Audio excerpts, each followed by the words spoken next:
Demons Discuss, Take 53, the one with the black boots and red hose.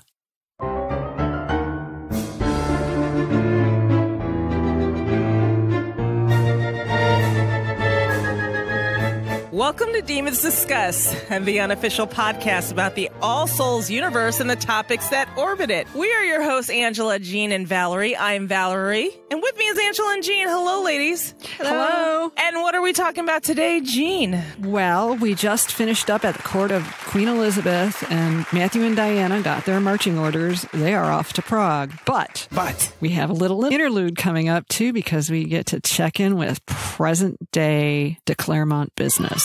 So we're going to get a visit with the new character, an appearance by present-day Gallowglass before we go gallivanting off to Prague. Wow, that sounds intriguing. Yes. We've been waiting for this, actually. Yes, I am very excited because I like this character we're introduced to in this present-day interlude. She's one of your spirit animals, I believe. Yeah, boob knife. Yeah.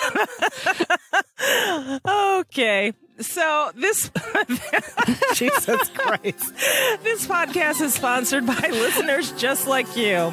We find ourselves very fortunate to have patrons because without you, you'd be listening to me slogging through an ad read or something. Blue Apron, no thanks. I'd probably be telling you that a particular type of bra was impinging me in a peculiar spot because it's awesome. But guys, my undies are not your business, so I'd read it like I have a chip on my shoulder and the company would pull their sponsorship and it'd be a disaster. So no good can come of this. No. Angela, persuade our non-patron listeners. Why should they bother? What's in it for them? Well, at the lowest tier, $2 small. It's like a half a cup of coffee, not even a whole cup of coffee. Right. You can get our after show. Not even good coffee. Not even good coffee, right. You can get our... It's like a Starbucks grande, yeah? We're talking kids' soccer practice coffee. Our community center burning on the warmer coffee. Yes. But it's still good. Yes. It's still good. But you can get our after show, which is produced and published on our off week. So when you don't get the public show, the next week you'll get our after show. And you can run the gamut of topics. It's a very loosey-goosey, have fun type of show. And you never know what you're going to get. But for your $2, you will get something. Yeah. Gamut is being very kind some weeks. Yeah. Oh boy. Okay. And for higher levels, you can start to collect swag. So you can get a pouch, for instance, or a tote bag. Yeah. I'm so excited about the new pouches we've added. Yes. For that one tier that was lacking, we were like, maybe we should have that one up a little bit. And we did. And that's turning out to be a very popular tier. It is.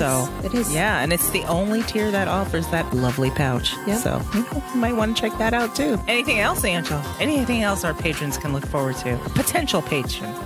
Demon Roulette, or as we like to say in our own vernacular, Demon Roulette, which is a Demon Roulette. a quarterly drawing. Random winner wins a prize of our choosing. Everybody's eligible, guys. Yay. So maybe we've talked you into becoming a patron. If so, then yay. Check it out. Go to patreon.com/Demons Discuss. Okay, so let's move along to discuss our emails. We have quite a few. So who's first? I'll start. I have one from Chi. Hi, Chi. Hi, Chi. She says, Hi, Chi. She says, Demons Discuss. Just a few thoughts about Varen. Have you ever seen a movie called The Girl with the Dragon Tattoo? The American version directed by David Fincher. Rooney Mara plays the main character, Elizabeth Salander. This is who I pictured as Varen while reading the books.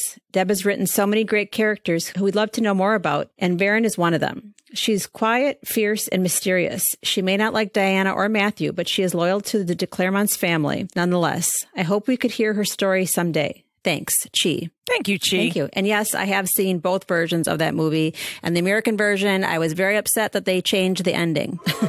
Wow. Yeah. Well, you may end up finding that happening with Game of Thrones. George Martin has been saying lately. Okay. Books may have a different ending when he finally gets to it. The divergence. And he's not getting younger, so I'm worried there. Okay. Well, yeah.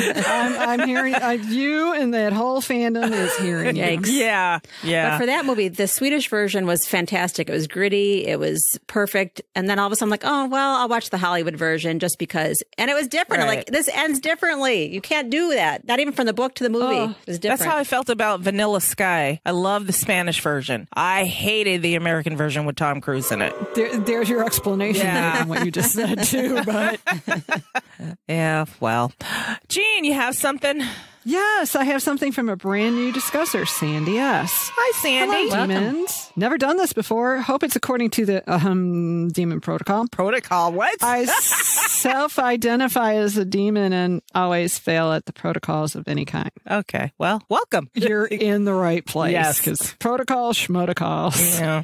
So, Varen, what were your impressions of Varen? You'll find out in a few minutes. Yeah. Not sure anyone has noticed this, but I think Varen's identity presentation is meant to be kind of a pun, as she is both kinds of goth. Well, two kinds of goth. She has no gothic architecturally related features, for instance. But one, she dresses gothically as the 20th, 21st century constructs of that. Oh, God, I'm a construct now? I thought I was just old.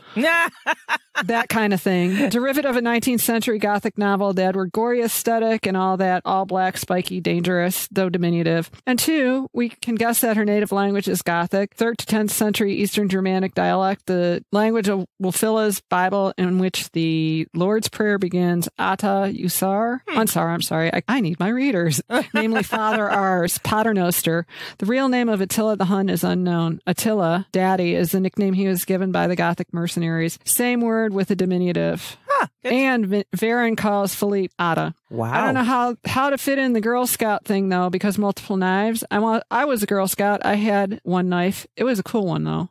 I'd like to know the backstory of how Ernst and Varen met. Party on, Demons, Sandy S., Austin, Texas. Yay! Thank you, Sandy. Yeah, I didn't know about that, about Ada. You weren't paying attention during the Book of Life read-along. No, I wasn't. I was tuned out, seriously. Yeah, I know. She was smoking cigarettes behind the bleachers. Oh, yeah, because it was Book of Life. This is It was true. Book of Life. I was not feeling really good at the time. I know. The one thing I do remember is Deb also talked about how her Varen was informed a bit by Abby in the original NCIS. Yes. Oh, yeah. I remember with that. her platforms and pigtails and I love pale the way she skin dresses, and yeah. mini skirts. Oh. So, yeah. That's really cool. And my car's named Varen, just as an aside. Yeah, as an aside. And you have a Z4, right? Yes, ma'am. She is a sleek machine. Mm-hmm. Well, I have a dirty machine right now. The audience didn't need to know that. They could just imagine a sleek machine. We've had so much rain rolling through the last couple of weeks. It's like, okay, I'm going to go get I'm not I going to go get can't. my car today because it's going to rain tomorrow.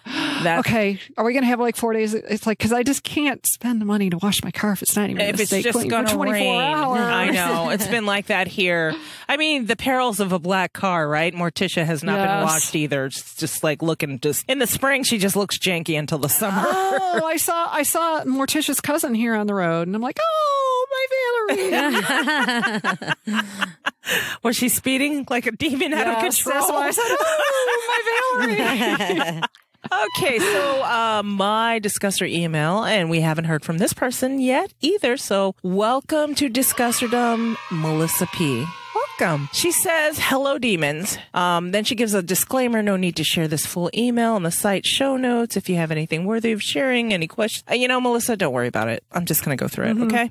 This is my first time emailing you, but I've listened to many of your joy-filled episodes since I've devoured the trilogy in just a few weeks last fall. I didn't even know a TV show was in the works till I was nearly done with the Book of Life. Thank you for all you do. I cannot imagine how you and the other longtime fans waited for years for all the books to come out and then for the TV show to arrive. What patience, what agony. Oh, Melissa. You don't know the half of it. Yeah. You don't know it. Oh, God. I'm going to keep my comments focused on both Varen and Galaglass in Chapter 26. Mostly, I just have a lot of questions. Chapter 26 was heart-wrenching for me as a reread. It was for me too, Melissa, but, I'm going to keep reading. Knowing what we know, what we later learn about Galaglass, I realize his unrequited love for Diana is irritating for some in the fandom. I'd be one of those people, yes. Yeah. But I adore this character and I feel such empathy for him. I'm also one of those people. Picturing him all alone in the wind on the Australian coast, those runes in hand just brought the tears. Centuries of keeping this secret. Poor, sweet, sad Galaglass. Okay. I will go into that after I'm done with your emails. So here we go. Did you suspect when you first read this chapter that he was in love with Diana? Did you guys suspect? Negative. No, me neither. Okay. I don't think I did, but I felt heartbroken by this scene nonetheless, even on the initial read. I did too. Yep. As for Varen, I found her kind of cold the first time. But on this reread, I was very much more intrigued about her story. What made her save Ernst as a boy? When did she fall in love with him? What was their story of becoming mates? How did Galglass fall so deeply out of touch with her that he didn't even know that she had mated and married? Do you think it's just normal for all the de Claremonts to be out of touch for 70 years at a time? Most of all, I wondered about both Varen and Galglass's relationship with Philippe. Do you think Philippe ever told anyone besides Varen and Galglass about Diana's fated appearance in Matthew's future? How incredible that Philippe never revealed it to Isabeau for all those years. Did he ever talk to Alan about it? Do you think Philippe knew Galglass's feelings for Diana? I wonder so much about the conversation at Septour, the night when, in parentheses, Varen and Galglass had sat by Philippe's bed and listened to his ramblings. Also, was that the first time Galglass returned to France? So many questions. Perhaps you know some of the answers. P.S. I love that Varen is aghast that Marcus is leading the Brotherhood. P.P.S. A tangled tale of blood and desire that looped and swirled through the centuries. Yes, like a weaver's cord. P.P.P.S. Regarding last episode's saver for the show, female heroes are what's going to save us, not just in the fictional world. And it's about damn time. Rock on, Melissa. Rock on. You said it. Okay, so to some of your questions, reference Galglass. I don't hate Galglass. I've always loved Galglass. I just think he made that misstep by telling Diana. So in reading this, knowing his feelings this time, me rereading it, it was like, it kind of hit me hard. But I didn't dwell on it. Like, it's just, hey, dude, this is the kind of shit you're going to have to deal with. This is just it. Yeah, kind of talked yourself into this. Yeah. Reference Varen and Galglass's relationship with Philippe, and did he tell anybody else? I think he might have told Alan. He had to have, because he had tell Alan. He had the goods for Diana in the beginning of the Book of Life. No, Alan was there. I know, but yeah, that's true. Yeah, but I think he discussed it more in detail. He gave Alan instructions, definitely, because Alan was taking care of her dowry all along. When Galglass knew, because Galglass was there too, so he was the one shuttling all of the instructions. I think Varen's the only one he told that had not physically met her. Well, he gave both Varen instructions and Galglass instructions. Varen had her own particular set of instructions that we find out later in the Book of Life, and Galglass had his own marching orders. So it's a complete different circumstances, though.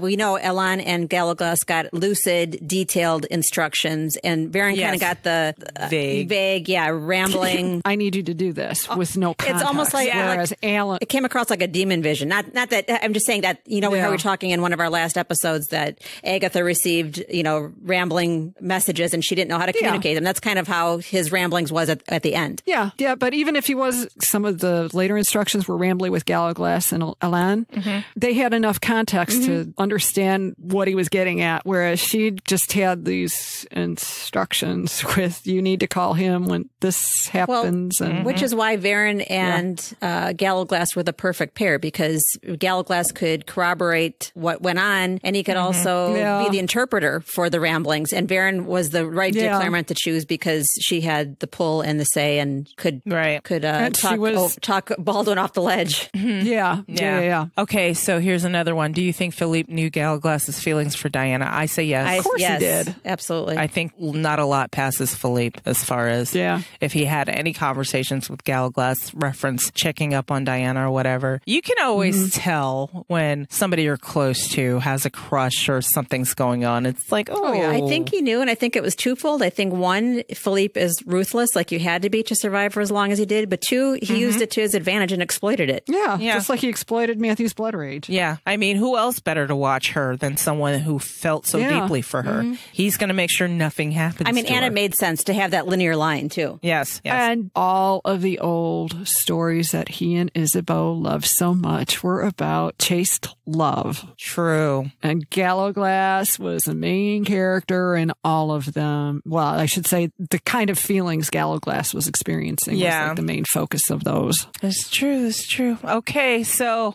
we got a lot of discusser emails. Jean, what's your next one there? My next one is from Chloe. Hi, Chloe. Hello. Hey, Chloe. Dear Demons, another de Clermont? Varen is complicated for me. I admire her strength and her wit, but I don't like the relationship she has with Matthew. I know that comes out more in BOL. To find out there's another de Clermont, I know how Diana felt. The journey to Prague was exciting for me. We were finally going to get Ashmole 782, and then we would be back in the present time. Well, my hope was cut short.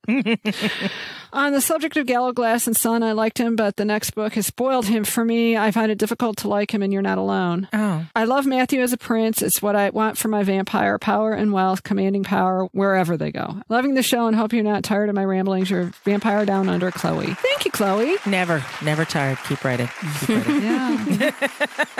And I like Gallowglass. I just don't like what he did. Yeah, I know. He just had poor judgment there. Poor judgment. He's your fun bar friend who gets all mopey and it just gets frustrating. It's like your dude friend, right? You loved him for years, and then he turned around and he says he loves you, and he just ruins the whole thing. Fuck you, man. Dude, now you made it weird. Yeah, you had to go and make it weird. Yeah, it's just like that. But I have to point out that still love you, but you made it weird. Yeah. Deb thinks that's quite selfish. That's how I interpret it, that we think that way. Well, I don't think that way because I'm like, whatever. I don't care. Yeah. Because she said he had to unload what he had to unload. It was his tale to tell, and it was his time to tell it. So I understand it. Yeah, I get that, but why didn't he should have unloaded. Well, he felt she needed to know. I think he was selfish. He had to unload it. Yeah. Why didn't he offload it somewhere else and not in her lap? I know. That's the type of like, thing where you need a confessional. Yeah, I think, and part of the problem is women who've had to deal with that, and it's like you've got like this big sloppy mess sitting in your lap. And it's like, what do I do with this? Yeah, what am I supposed to do with this now? Thanks, I'm glad you feel better, but like now it's mine to manage? No, thank you. Well, I think that's where some of my resentment is. My resentment is because automatically I hate people pitying me. Now Diana has pity for Gallowglass. Yeah. See, I hate that. And I come from the non-emotional. Yeah. I'm like, the rational. Thank you. Next. Thank you. Next. Okay, Ariana. Thank you for. Can we move on, And now please? thank you for your history lesson. That's lovely. We're going to not talk now. Bye. Okay, thanks, bye. Oh, God. See you in about Okay. 50 years. Who's next? Angela, is it you? Yes, and that's then why it goes the last emails we had, like, I found Varen Colt. I'm like, really? I liked her. I know. I thought she was kind of charming, and the fact that she looked like her husband's granddaughter. Yeah. I thought that was pretty humorous. I love it. Okay, I have an email from Caroline. Caroline, I love your name. I wanted to name Harlow that, but it wasn't to be. Anyways, Okay. hi, demons. I think the triptych box is a representation of Diana and Matthew. Various symbols thought to me. The tree is Diana. The owl, I'd think either represents either Philippe or Isabeau. The dozen eyes under the tree are the de Clermonts watching over them, especially Diana. The ears growing from the branches, I think maybe the goddess listening for when she needs help. The fallen angels, I think, is quite tricky. Possibly the demons or witches. I also think the branches giving birth to the people and animals might be the twins. One question I have is Bosch a demon or a witch? Finally, Rudolph seems to understand the customs of vampires with regards to consummation and marriage. Caroline. Nice That's observation, interesting. Caroline. Yeah. Very interesting. I didn't think about Yeah. that. I don't know. Theories, anybody? I think sounds good. Demon. Yeah. I think demon, Yeah. definitely. I think Bosch might have been a demon. Oh, yeah, definitely a demon. Yeah. And he wasn't off put by Matthew being a vampire. He's just like, oh, you are a vampire. All right, cool. I'm going to draw that now. Right. Yeah. Okay, so this is the last discusser email we have to go through, and this is a new discusser as well. I love seeing these new names, guys. Keep bringing it in. Don't be shy. You get an email, write us in. Her name is hyphenated, so I'm going to go Indigo Serini. So I hope I'm not mispronouncing that, Indigo. Hey, demons. I hope this is how you do this. This is my first time sharing on Demons Discuss, and she's got a smiley face there. Aw. Indigo, yes, this is how you do that. You did exactly right. So in regards to both chapter 26 and 27, the things I picked up most on were the reactions of and the relationship between the actual declarements. Now, this may just be me within this little thought bubble, but I think the true person that Galglass is protecting is not Diana, but Matthew. Okay, let's dig a little bit deeper. I'm aware of the feeling of which he holds for her, but I believe that the relationship between Galglass and Matthew may go deeper. Not in a romantic way, but in a spiritual one. At the beginning of his life as a reborn vampire, Matthew had Hugh to help him along the way, ground him, protect him, give him knowledge of and a home, a place to run away to. Now that Hugh has unfortunately passed, I feel those maybe subconscious ties have passed on to Galglass. I would suspect that both Matthew and Galglass have been together for a very long time, and the natural stance seems to be, and in parentheses, she said, even maybe without them knowing it, although saying that they are declarements. Okay. Matthew's own protective shadow in the outside world throughout history seems to be Galglass. Even when protecting Diana growing up in the present, she's an extension of Matthew. So almost like a guiding spirit, he puts all the pieces together for him. I believe Galglass was always more in the shadows than Matthew was, and I think it hurts Galglass more than we know. Whoa, that's some deep thoughts there. Yeah. I'm gonna have to ponder that. Okay. Yeah. And she says in regards to the man himself in chapter 27, I think one of the most honest sides we may ever see of Matthew is his side as a father, particularly in this instance with young Jack. Now, this scene is about half a page out of a long chapter with other major scenes, but for me, it was the one most poignant. I know that to others, Matthew may not be the best person or father they have come across, but to me, when he is seen dealing with Jack and his nightmares, I don't think you could have pictured a more true or honest sense or side of him. All Matthew wanted to do was be a father and a husband. I think knowing that makes a true foundation for and of him than anything else you may lay on him. All other attributes are telling of the life which he has led and contributed to. All while, yes, they were huge factors in many layers and branches of who he is. I don't think you could ever really destroy the underlying father part of him because, to me, it seems the most stable, secure, honest part of who he is. He is a man who loves his family, and that half a page to me was probably one of the best you'll ever see of him. I'm so sorry this was so long, Demons. I love your show, and I look forward to your panel. If you have one, hey, we're going to have two. Yay. Yep. At All Souls Con. I'm from the UK, and this will be my first time attending All Souls Con. I'm excited. Okay. Indigo, Serenity, come see us, okay? Make sure you come and see us. Don't be shy. Don't be like, oh, no. No, come and see us, okay? We won't bite you. We have things for you. We'll be around We'll be Thursday, around. Friday, and Saturday. Absolutely. Yep. Okay. I think that's it. I agree with her, though, on Matthew. In his purest form, that's his natural who he state. is. Yeah. He doesn't have to overthink anything. That's one of his more human carryover instincts. I think so, too. I think the whole deal with Marcus was transactional, and he was in the middle of something, and he didn't want to get too bogged down in it. I'm not saying Vampire Dad, he's the same way, but the smaller rearing of children that are, he can, in their formative years. You know, I know we bust on Matthew for being, God, he's a bad father who just put Marcus on a boat. But I think we didn't see the more intimate times with Marcus, or, you know, he's very proud of Marcus. He loves Marcus, and that's who he is. But I don't think he lets himself get too bogged down in it if he's got other shit to take care of. So, okay. Anything else? And did we miss any discussion emails? I think that was it, huh? Got it. That was it for now. All right, let's start the wagon. This chapter discussion is brought to you by Susie Glenn. Thank you, Susie. Thank you, Susie. All right. Let's see. Sorry you guys didn't make it to the finals. I just have a vision of us in a van in Salem, and Jean and I are in the back, and Susie's in front of us. Oh, God. Yes.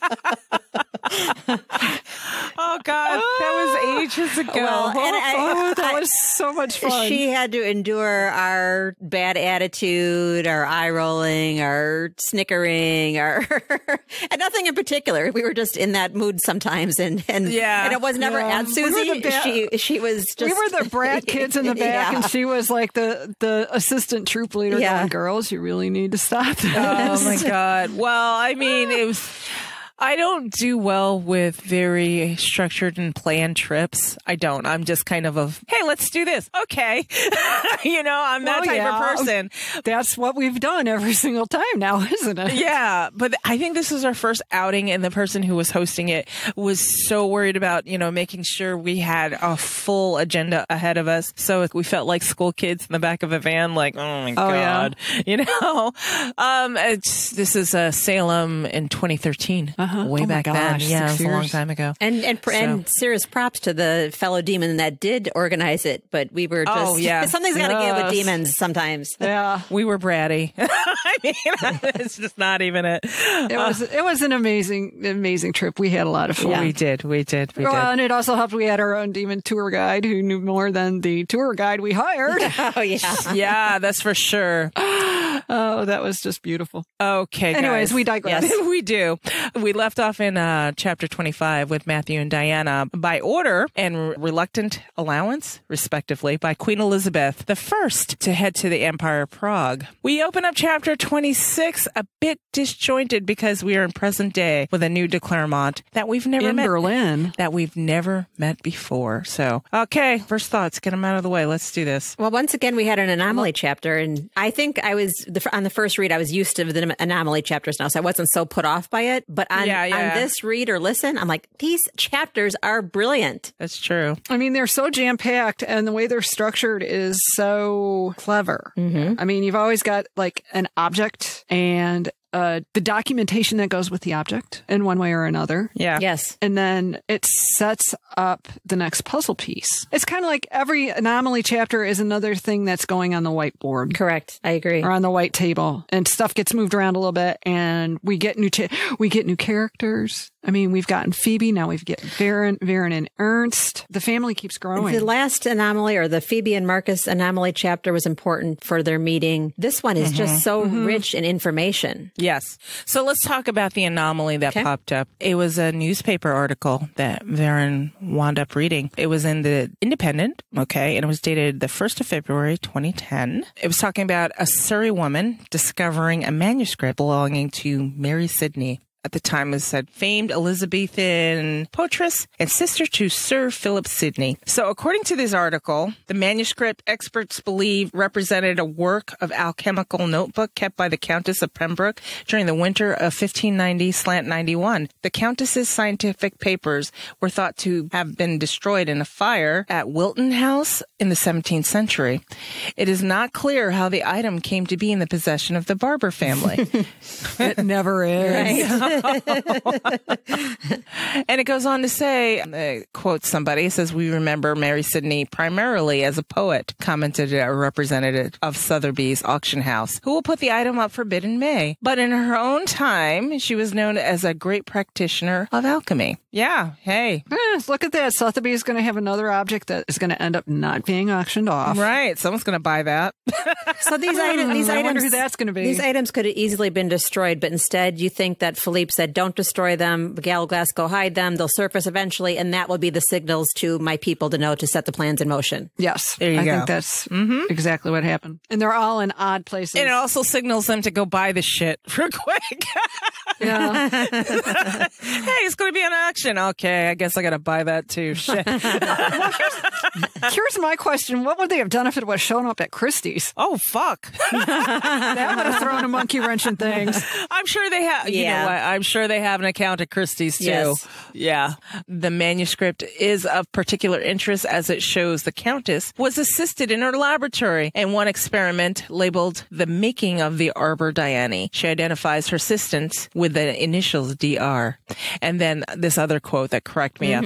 "We might never be able to identify the man who helped the Countess of Pembroke." The man, you assholes. Fuck you. Yeah.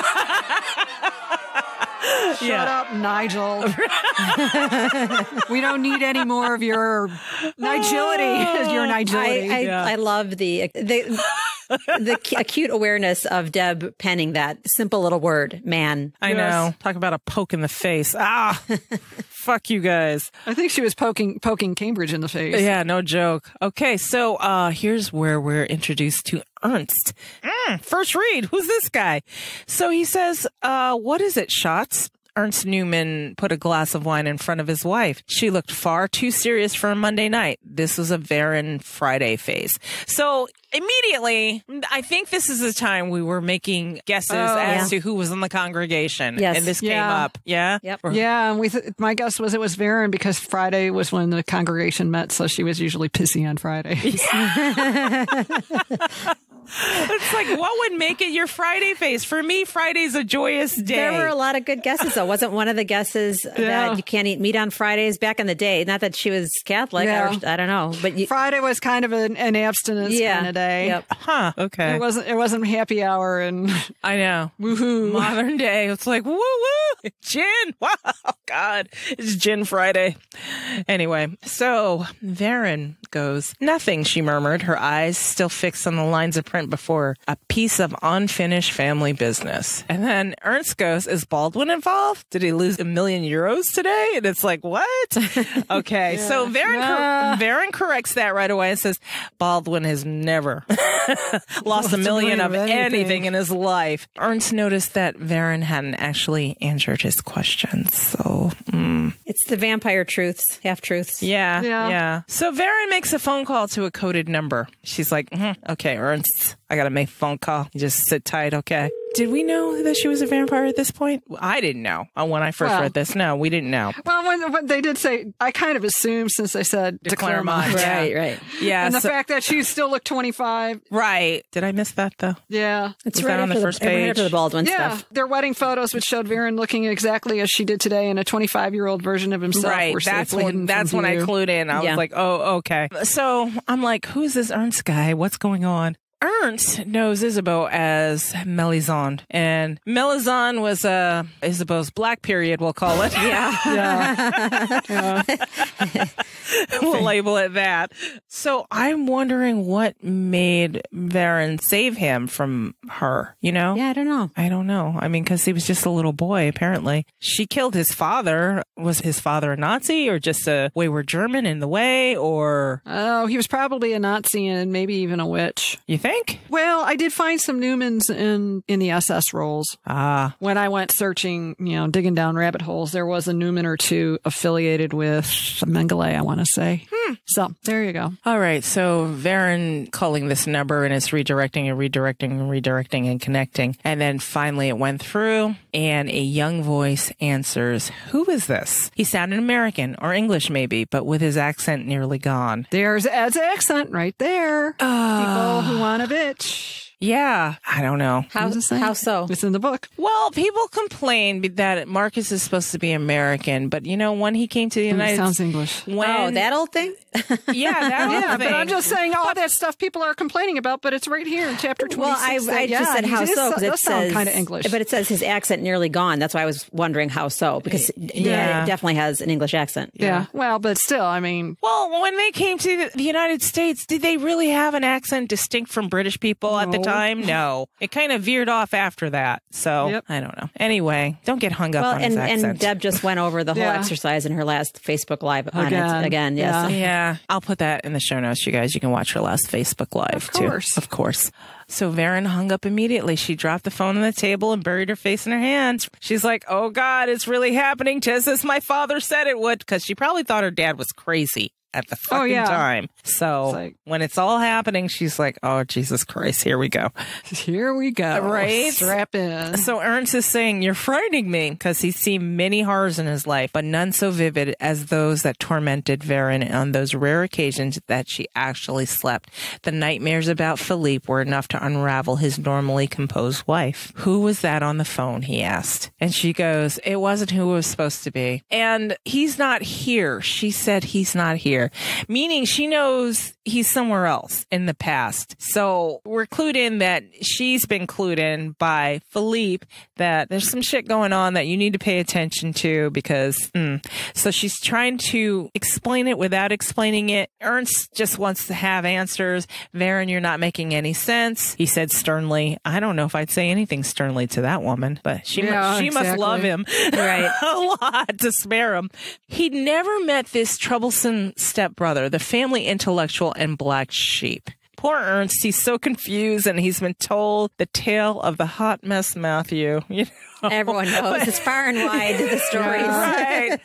You know, AKA the black sheep. Now I'm kind of feeling sorry for Matthew, even though I'm the worst person to say he's a hot mess. But the whole family's getting this story about him. It's like, can you at least meet him first and make that judgment for yourself? Well, but you don't necessarily have to meet him with the way the ripples from his nonsense like filter through the family. Yeah, this is and true. here's some more of it. So, Yeah. Oh, wait, my wife looks like she's about ready to, have a stroke and she's a vampire. This is not good. This is not good. Not good at all. Okay, so she's dialing the phone again. This time the call went straight through.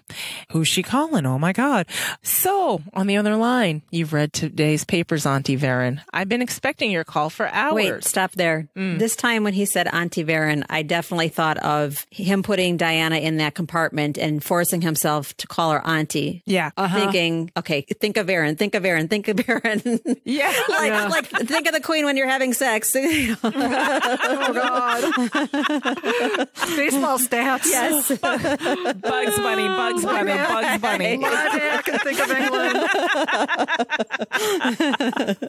Okay, so she goes on to describe her nephew, and we learn a little more about Gallaglass in this chapter. Modern day Gallaglass. Yeah, in her mind, she says her nephew was a drifter. In the past, he'd sent postcards with nothing but a phone number on them from whatever stretch of the road he was traveling at the moment. The Autobahn in Germany, Route 66 in the States, Trollstigen in Norway, the Guliang Tunnel Road in China. She received fewer of these terse announcements since the age of international cell phones.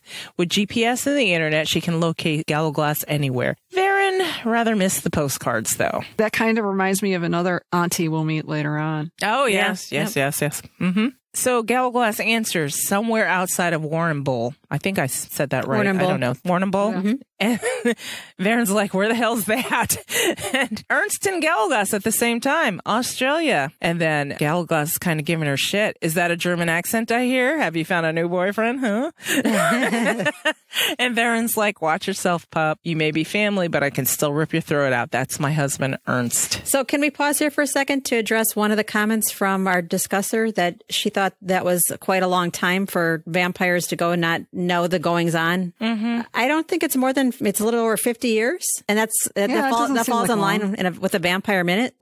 Yeah. Yeah. And we don't know that Ernst is a mate, right? He's not. He's just a husband. Ernst he's not a mate. Okay. And that's Deb confirmed, right? Yes. Yes. He's not a mate, a husband. But she loves him, though. She does. Yeah. All right. So at this point, Ernst sat forward in his chair and shook his head in warning. He didn't like it when his wife took on a male vampire, even though she was stronger than most. I mean, Varen's not concerned. I can see whatever. her being on the phone and kind of like waving her hand off to the side, kind of like, stop it. Stop worrying. I'm on the phone. Shut up. I'm on the phone. Right. And so Gallaglass comes back. There's my scary Auntie Varen. It's good to hear your voice after all these years, and don't pretend you're any more surprised to see this story than I was to get your call. And then Varen's like, part of me hoped he was raving. She's remembering the night when she and Gallaglass had sat by Philippe's bed and listened to all the ramblings. Gallaglass is like, okay, so did you imagine it was contagious and I was raving too? Come on, was I crazy too? But it's like, do you think that little of me, Varen? Oh, man. Yeah. And then she thinks to herself that, God, he sounds more and more like Philippe. Philippe, yeah. What do you think he told her? What do you think he was saying? Do you think he was confirming the story, like trying to sort out what Philippe was saying? Or I think he was there to confirm that Philippe was in his right mind more than anything else. Yeah. She actually, here it says, I hope that there was a case, a matter of fact, that he was raving. It had been much easier to believe than the alternative, that her father's impossible tale of a time-spinning witch was true. He told her the details, I knew Philippe did, but I didn't know if Gallaglass was like, yep, every word of it. In fact, I met her back 400 years ago. I didn't know if he went into all that backstory. Yeah, I know. But yeah, I would imagine he did, though. I would imagine he did, because it's like, did you think I was raving too? So she wanted to. Yeah. Yeah. I think she kept the possibility open until now. Yeah.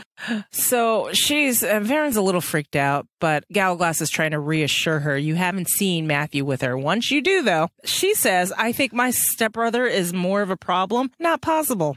Yeah, there you go. It's like, hot mess? I don't think it gets any hotter than it already is. Yeah. I'm reading this, and this is when I'm first getting the little twinges about Galglass and knowing what I know about Galglass and his feelings for Diana. Mm-hmm. And I'm seeing it through a different lens. And I think Galglass is a little bit biased here in his revelations. But okay. I mean, she needs an advocate. And Philippe thought this out. He really did. Varen is, she's very opinionated as far as Diana being Philippe's daughter as well. The witch isn't his real daughter. So, let's get that out of the way. And besides, Matthew isn't here, Varen said, looking at the paper. I called the number. Someone else answered, and it wasn't Baldwin. So I guess the assumption was Baldwin was supposed to pick up the Knights of Lazarus hotline, right? Yeah. Yeah. Why? I don't know. Because he was the only surviving son. If Matthew was gone, it should have gone to the surviving son. I don't think Philippe gave her the memo that Matthew was to take the Brotherhood over. Yeah, this is one really good example of how he already had, though, at this Philippe point. Really compartmentalized orders to different people, like what was going. Nobody knew the whole plan. Yeah, I don't think. Yeah, she knew that the Brotherhood went to Matthew. Yeah, but she probably assumed that if it wasn't Matthew, then it would be Baldwin. Then it would be Baldwin. Right. Privy to that part of the instruction that never let Baldwin have it. Yeah, she wasn't right. Okay. Wait till you hear this again, Valerie. I was agreeing with you, and you guys were like explaining to me. You were demon-splaining. It's gonna be a hell of an outtake, right? So that's kind of a Christ Marcus right there in the book. Galglass is letting her know, hey, you've reached Marcus, and Marcus is the future of the de Clermont. And Varen's like, she's pretty much laughing like me.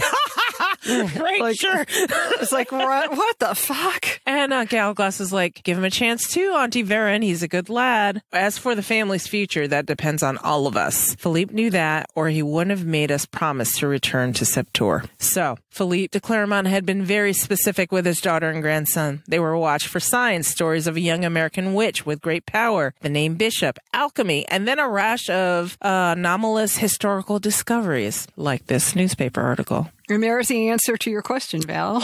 Yes, there you go. If I would have kept reading at the time, I was probably like, If you would have just jumped ahead. I tend to ask a lot of questions. I think this is why I read so fast. I'm just like, what's the answer? What's the answer? What's the answer?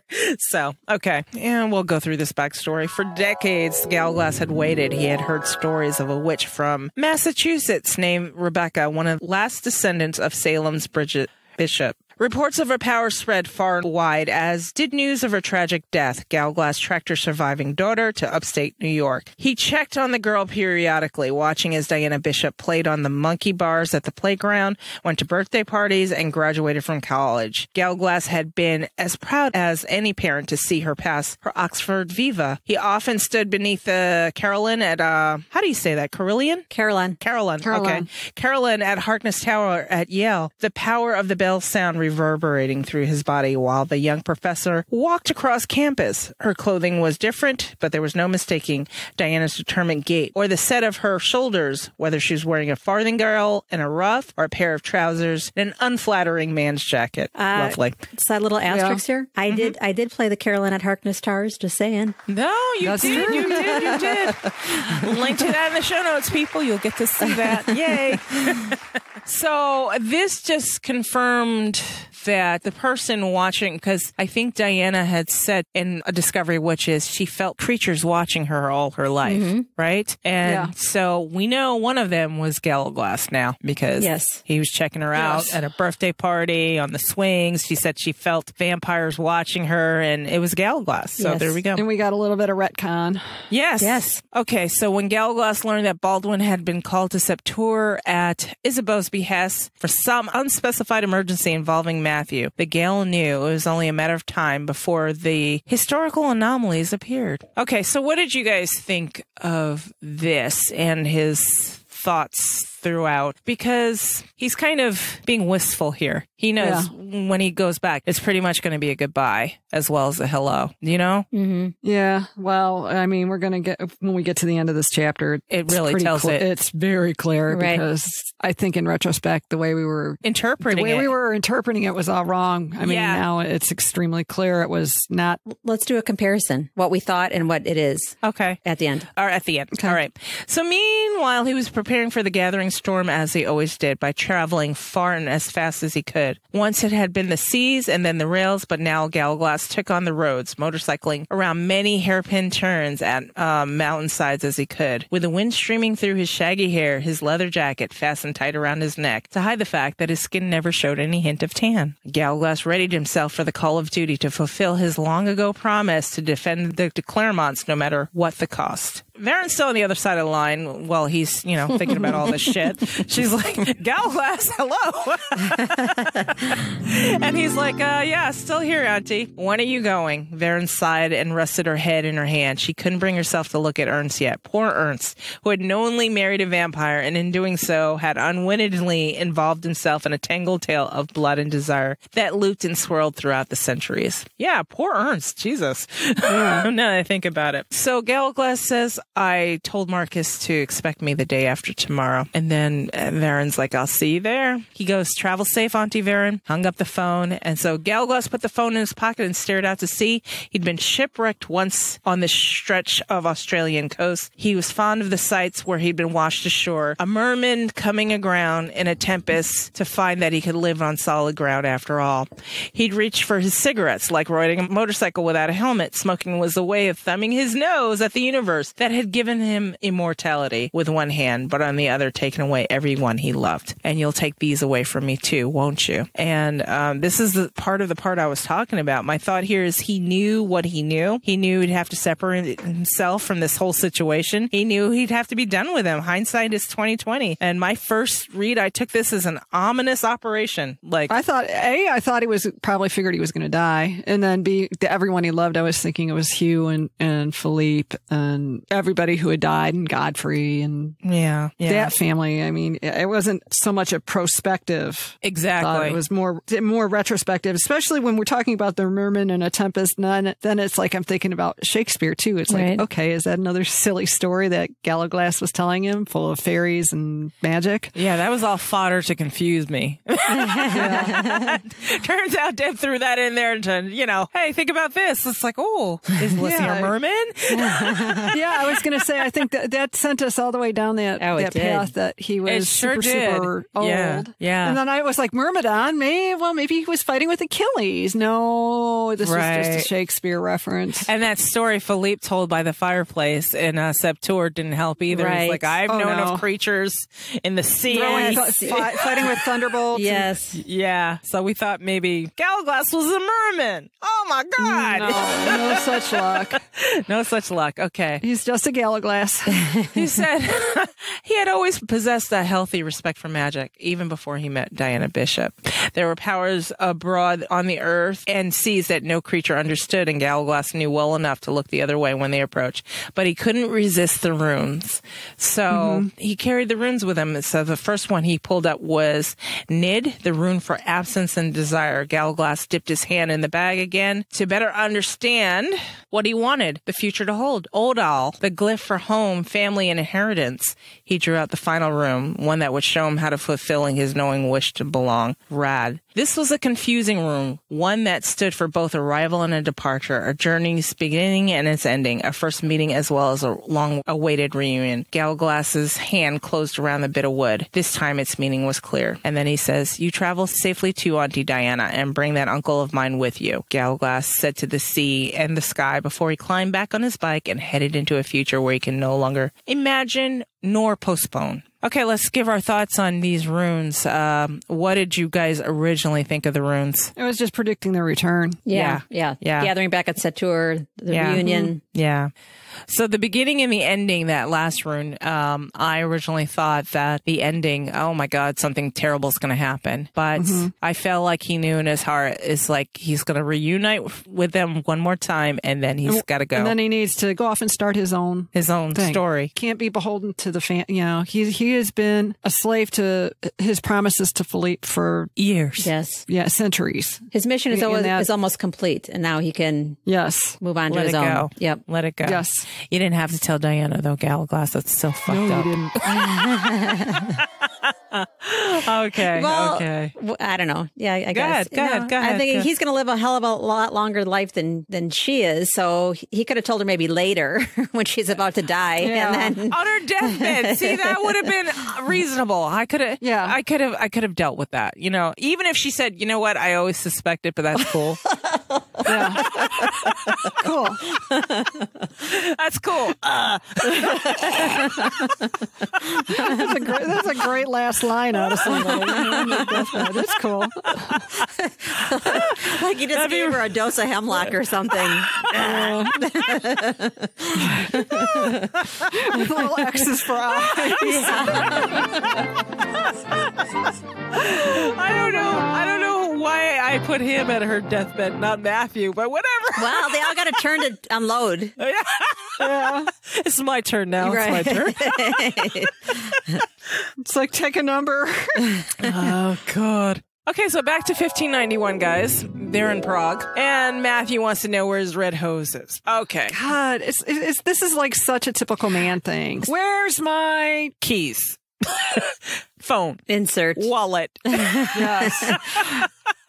Where's my Belt. My favorite shirt. My t-shirt my shoes? My Where are my t-shirt from shoes? 15 where years you took ago. them off your feet. Right. Where's your wallet? In my purse, where it went to after you handed it to me and said, "Do something with this." Where's my favorite shirt from 1994? Where'd that go? Remember? Yeah. That throwback shirt. Where's it? Threw it out. It had 2 holes in it. What? Yeah. I told you in 1994 I threw it out. It had 2 holes in it. Mm-hmm. Yes. Yeah. Where's my? Well, when we were packing, you decided you didn't want to bring it with you. It's Right. on the bed at home. What I liked about this was here it is, Diana finding all his shit as it happens in a lot of domestic partnerships. The partner finds, because when you can't find something, and I'm guilty of this, when I can't find something, no one in the household can rest until I find that thing. Right. I am that person. No, stop everything you're doing and look for my thing. That's how I am. Mm-hmm. Robert's worse than me, but I recognize this in myself. If I can't find my keys, if I can't, someone must have moved them because I put them in the same place every Do you pull out like time. an APB? If you've seen Yes. this, please tell me. Yes. I used to be terrible about my cell phone back when I had a flip phone, you know, and I'd always wind up calling it. It's pretty fucking bad. But no, now my phone never leaves me, so it's fine. So here we are. Diana is, we see her magic is advanced enough where she's able to find stuff using her magic. Do you know what I find really funny about all this is Diana's inner dialogue about Matthew's fashion choices. I find it incredibly ironic given Diana's fashion sense, even after being coached by Mary Sidney. Well, Diana's kind of plain Janey, though. So Diana's not flashy at all. So I feel like red would offend her as far as hose. Well, no. I'm not. But what I'm saying is like she shouldn't be giving anybody fashion advice about anything. Oh. Period. Is my point. Oh, well. I mean, she's having the "what is he thinking" conversation in her head. I'm like, you wear ratty yoga pants. Yeah, she wears ratty yoga pants, but ratty yoga pants aren't noticeable. Right. And for people who like to hide, like Diana does. Matthew can't hide being 6'3", Which is what she all was beautiful saying. vampire. Yeah. Yeah, but here's the point. She's met Matthew, and he's always been impeccably dressed. Is red impeccably dressed? In a court situation, yeah. If you're trying to get somebody to respond to you noticed. who is not responding to any of your correspondences, yeah. Yeah. It's just an intention getter. I guess that's her point. Yeah. Mhm. Yeah. Yeah. Yeah. Well, and to argue against it's kind of foolish. Well, He's 6'3" and breathtakingly beautiful. and he's got red hose She on. thought that was being too extra. Yes. There's nothing wrong with being extra, especially with this guy. Oh, gosh. She didn't need any blood red anything, and he took, which we'll get to, notice of Yes. her. Yeah. Yes. Okay. So she finds the hose and he wants to know if his package arrived, and it did. So there's this Bosch thing. And what had you guys heard of a Bosch before? This is my first. I had never heard of it. Yeah, I don't think I did either at that point. I had to look it up. So, she's looking at this triptych and she's looking at the work and she's like, what does it all mean? And the way it's described, it's like, oh, what does it mean? What is this? And Matthew explains to her that it represents an old Flemish proverb. The forest has eyes and the woods have ears. Therefore, I will see, be silent, and hear. And it's very much like the Queen. I see and I'm silent. The Queen had that one portrait where she had ears all over her dress. Right. So the panel showed fallen angels painted against same, because when I'm seeing a black velvety background, I'm thinking of those 70s glow in the dark neon posters. You know what I mean? The weird thing about Bosch is like, it's a lot like the Voynich. It's a lot of odd things mishmashed together. It basically looks like a drug-fueled senior project to me. Somebody dropped too much acid before they painted their last 5 paintings to get out of art school. Our discusser and patron Elena had sent us a bunch of art cards of Bosch images, and I was like, oh, that's why they looked weird. Some of these images, I'll try to take pictures and put them in the show notes so you can get a good idea of what I'm talking about here. So thank you, Elena, for that again. And these pictures are kind of psychedelic for back then. Okay, so the center, however, showed a very different image of death. The resurrected Lazarus calmly climbing out of his coffin with his long legs, dark hair, and serious expression. He looked rather like Matthew. And all around the borders of the center panel, lifeless vines produced strange fruits and flowers. Some dripped blood. Others gave birth to people and animals. And no Jesus was in sight. And it sounds like the Arbor Diane a little bit. A little bit. And Ashmole 782, the way it's described, like creatures, like the alchemical wedding, weird creatures and bodies, and in fact, that's a foreshadowing of the final page. Yes, the tree, right? Yes, and it's the page that spoiler alert, but that was a demon page. But we do spoil on this show, so it's fine. So she says, Lazarus reminds me of you and resembles you. And he says, Jeroen or Hieronymus, as you know him, saw something he shouldn't have. And I didn't know Jeroen had witnessed me feeding until I saw the sketches he made with me in a warm blood. From that day on, he believed all creatures had a dual nature, part human and part animal. And then Diana says, and sometimes part vegetable. I know. Yeah, having a strawberry for a head, that was, and cherries for hands. What the hell? And just nakedness in between. Oh, awesome. Of course there was going to be nakedness in between. It's a man painting it. Absolutely. They like their boob pictures, man. So she asked, does Rudolph know you're a vampire, as Elizabeth does and as Bosch did? He goes, yes, the emperor knows I'm a member of the congregation too. And then he twisted his bright red hose into a knot.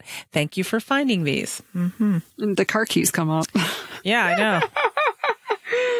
So Diana says, so tell me if you have a habit of losing your car keys, because I'm not putting up with this kind of panic every morning when you get ready for work. And then Matthew comes back. He's like, what are you going to do? Divorce me?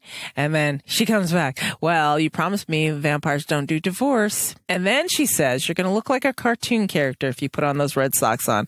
I'd stick with the black ones if I were you. You stand out regardless. So that's why, Gene, when you're like, she shouldn't be giving advice, I'd be giving him the same advice. I'm like, you look like a clown out there. What are you doing? Well, I guess I'm wrong. It won't be the first time, and it's not the last time. I love you, Gene. Oh, man. Gene's not talking to me now. Are you okay? Oh, shit. She didn't fall out the wagon. She jumped out the wagon. Oh, shit, I'm out. She said FTASIO. I'm here. Okay. Oh, shit. Anyway, so Matthew goes back and he says, witch. So he went up the hill to the castle wearing sober black hose. and carrying a long, convoluted message, partially in verse. Why do you guys think he did that? I mean, it says so here, but I mean, it doesn't tell me a whole lot about Rudolph's court and what he was trying to do here. He thought he was like the epitome of culture and had poets and artisans of all kinds on retainer, and, you know, Matthew Royden, who is a poet, you know, look, I wrote this for you. The guy's got an ego as big as Czechoslovakia. That's true. Or big as the Holy Roman Empire, actually. And he's had to have dealt with Rudolph before, right? You would think. Yeah. Yeah, okay. And so he comes back. He didn't get to see Rudolph, even with his fancy words and everything. And maybe he should have worn the red hose, huh, Gene? Yeah, see? The black one's got him nowhere. Okay, so he's complaining it was like being stuck in a cattle truck with all these warm bodies cooped up together. He said he tried to go somewhere to clear the air for breath, but nearby some rooms were filled with witches. And then, so Diana's interested. Witches? Well, this is the best part. The witches are all from Trier. Trier? Yeah, aren't they hiding? They all came over to bitch about what's going on in Germany. Yeah. Do we know anybody there? We may. Let me think on this. Melisande, maybe, in her black period. Original black period. No, she's out with the Red Shoe Man. Gerbert. The Red Shoe Man. Gerbert. Gerbert. Gerbert. That's right. I don't know that Matthew has dealt with Rudolph before. He's certainly been there before for his predecessors. I mean, we're going to get to that part in a little bit, but it doesn't seem like he's dealt with Rudolph. And he's there under the guise of Matthew Royden, even though Rudolph knows he's a vampire. That he does know. And he knows he's a de Clermont. Yeah. Yeah. Because Rudolph would know who he is. At least he would have dealt with him in correspondence if he knows him through the congregation. And he knows he's a vampire. Would Rudolph would have written to the congregation? Well, why not? I mean, the congregation was dealing with James. The congregation was dealing with Elizabeth. They were probably the only one I would question about whether they were dealing with was Philip of Spain, because he was such a tight ass Catholic that he probably would refuse to believe in witches. Yeah, probably not even acknowledge them. Rudolph, yeah. And Rudolph was fascinated by it all. Which makes this whole covenant still more confusing. Yeah, I mean, he's got demons on his payroll and everything else. So even if Matthew had not physically been at his court before, I feel confident saying they're at least acquainted. Yes. Oh, yeah. I'm not saying that they don't know who each other is. Just that has he been in court and in his previous iteration, in his previous Matthew Clermont or Matthew Royden himself, would he have been to court? Probably not. But I'm trying to remember exactly. Well, the other question becomes, when did Rudolph become Holy Roman Emperor? He may have met Matthew as Sebastian St. Clair, with Matthew visiting the court of his predecessor. And he would have known that was the same person, right? Yeah. Well, as I said, we're going to get to the 1547 when they were there with the Brotherhood, when Rudolph was not the Holy Roman Emperor. But he was there. I just was trying to think of whether the previous Matthew Royden under Elizabeth, he wouldn't have been sent on. This is the first time he's been sent on this errand. The previous one wasn't sent on this errand. Yeah. Well, he ended up being Matthew Royden about the time, somewhere around or before the St. Bartholomew's Day massacre. 1580s. Or maybe in the mid 1570s. When was he was Matthew before or after De La Forêt. De La Forêt, yeah. Okay. Where are we going? I'm trying to figure out. And Sebastian St. Clair was up until, I want to say, close to 1540, because it was like 1539 or 1540, because he went back to the French court just before Henry died, because that's where he got the salamander necklace that we haven't seen yet. Right. That we haven't seen yet. Okay. But that was how we figured out that date, because he came from the English court to the French court, and Elizabeth was like 9 or 10 or something at the time. So I think we went down the wrong road. Yeah, I don't know. I'm going to turn the wagon here. The question being is, if he ran across Rudolph before, he probably would have been definitely some iteration of Matthew. Whether it was Royden or de Clermont is unclear, but I don't think he probably would not have been Sebastian St. Clair. No, he would not have been. He would have been one of the Matthews. One of the Matthews. And he would have known as this is the same probably guy. Royden, if Rudolph became Holy Roman Emperor in the mid-70s and Royden became Royden in the mid-70s. About that time, so. All right. So Diana wants to know, hey, there's witches. And Matthew says there's dozens of them. They were complaining about what's happening in Germany. Where's Galaglass? And so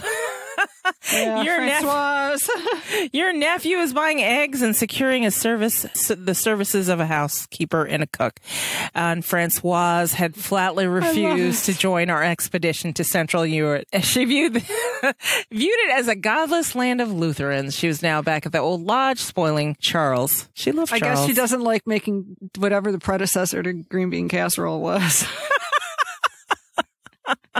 All right. So she says, tell me more about the witches. Matthew says the city is a safe haven for every creature in Central Europe who fears for his safety, demon, vampire, or witch. But the witches are especially welcome in Rudolph's court because he covets their knowledge and power. Interesting. No sooner had I started wondering about their identities than a series of faces appeared before my third eye.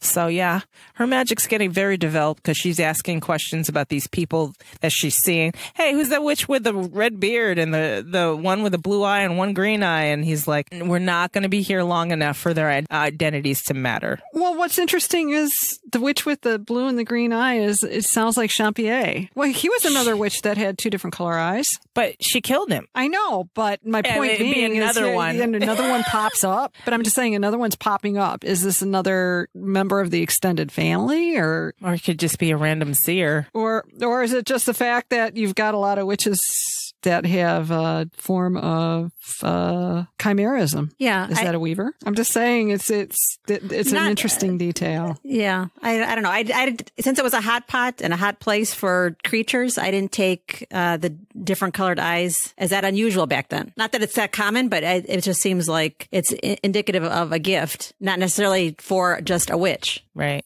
a seer. But she knows there's another seer in town, right? And she knows there's a wizard in town. And she's seeing all these faces, so she's very aware. And he's like, yeah, don't worry about it. But to me, Matthew saying not worry about it means you should probably worry about it. Right, when he brushes something off. So Matthew said, don't worry about that. And he said it ominously on the way out the door, having concluding the day's business for Elizabeth. He was headed across the river to Prague's Old Town on behalf of the congregation. So this is some other business he's got to take care of. And it made me wonder, what kind of business is he involved with? I mean, this whole time he's dealing with a congregation. He's dealing with Queen. He's dealing with the courts, and is like, everywhere he goes, he can't take a break from this shit. He's constantly busy. Right. So I don't know. Galaglass returned to Sporngasse with 2 vampires and a pretzel. See, there you go. Angela, you always mention that pretzel. I know. I just found a box of pretzel mix in my cabinet the other day, too. Do you make them from scratch? I never have, but I guess apparently I'm going to try. I don't know. I've never picked up some pretzel mix thinking I was going to make pretzels. How we learn about these 2 vampires, Carolina the cook and Teresa the housekeeper, were members of a sprawling clan of Bohemian vampires dedicated to serving the aristocracy and important foreign visitors like the de Clermont retainers. They earned their reputation and an unusually large salary. Wow. I know. That always answers my perpetual question on why you would choose to be on the retainer I'm rich, for eternity. Exactly. Shit. Our household established, Matthew loped up the hill each morning to the castle when I unpacked. I met my neighbors in the neighborhood below the castle walls called Malastrana, which means what? Bad street? Sounds like bad street in Italian. What is it? I don't know that you would. I think it's Steep Street. Yeah, I don't think you'd name something bad. Let me live on that bad. I see where you're coming from with the etymology, but it has that accent over the last A, so I don't think. Right. Because I'm thinking mall. Right. Right. Okay.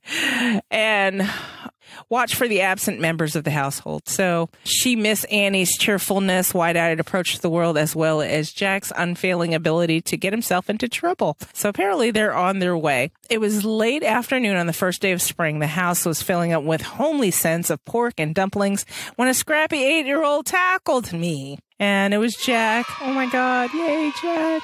She looked up and smiled at Annie and Pierre, and she said, Matthew will be so glad that you all arrived. He's missed you. And Jack says, we missed him too. Aw, I thought this was cool. And I thought it was cool that Pierre brought them. So he had to watch over them. And it looked like he had a little growth spurt, and he looked wan, and she wanted to know if he had been ill. Apparently, he'd been having trouble sleeping. She said, I could tell from his serious tone that there was more to the story, but it could wait. So what did you think maybe was wrong with Jack when he was having trouble sleeping? And did you have any idea maybe he caught a flu on his way or? No, I just thought it was... Yeah, well, growth spurt. Yeah. Sometimes kids with growth spurts that can't get comfortable. And to loop back, Malestrana means little side of the river. Ah, okay. Malestrana. So it has to do with what side of the river they were on. Okay. I did figure it was figurative demons for Jack. For Jack? Yeah. Just unrestful sleep. You know, he's only lived with them for how long? That just doesn't go away. And now they're gone. That little bit of stability he had for a minute is gone. So, I mean, kids are malleable, but, you know, you hear stories of people who lived through the Depression, how they would still hide food even when times were abundant because they never knew when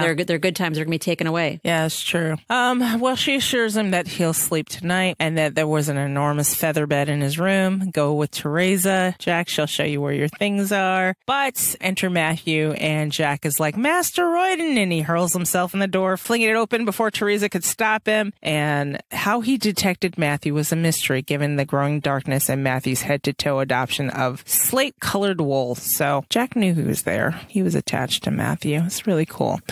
He was telling stories. We almost froze in the river, and the sled turned over once, but the dogs were not hurt. I ate roasted pork, and Annie caught her skirt in the wagon wheel and almost tumbled out. These sound like horrific stories, but Jack's just happy about it.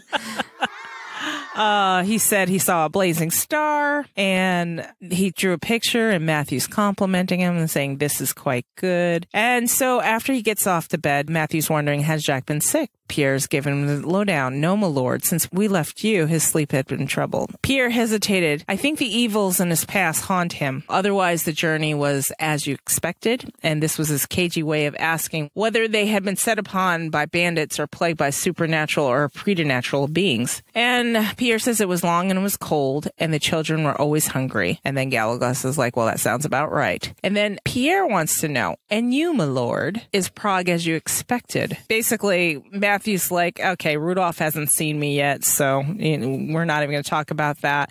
Pierre asks delicately, and the old town? It's as much as it ever was. And I didn't know about the old town, but apparently Diana knew. So long as you ignore the gossip coming from the Jewish quarter, one of their witches made a creature from clay who prowls the street at night, and Galagos is giving the whole store away. Galagos turned innocent eyes to his uncle. Saving that, it is practically unchanged from the last time we were here to help Emperor Ferdinand secure the city in 1547. So they were there. Was he there as Royden? No. As the Brotherhood, I would think, just like they were when they meet Father Hubbard for the first time in London. Okay. Yeah. So Matthew's pissed. He's like, thanks, Galagos, for telling Diana everything. Surely it would require more than an ordinary spell to construct a creature from mud and set it in motion. Such a rumor can mean only one thing. Somewhere in Prague, there was a weaver like me who could move between the world of the living and the world of the dead. But I didn't have to call Matthew on his secret. His nephew beat me to it. So, yeah, Galagos just told on his ass. So, of course. Yep. Matthew ran his fingers through the painted wood surface of the triptych and sighed, you'll have to take this up to the palace, Pierre. And then Pierre's like, that's the altarpiece from Septours. I cannot.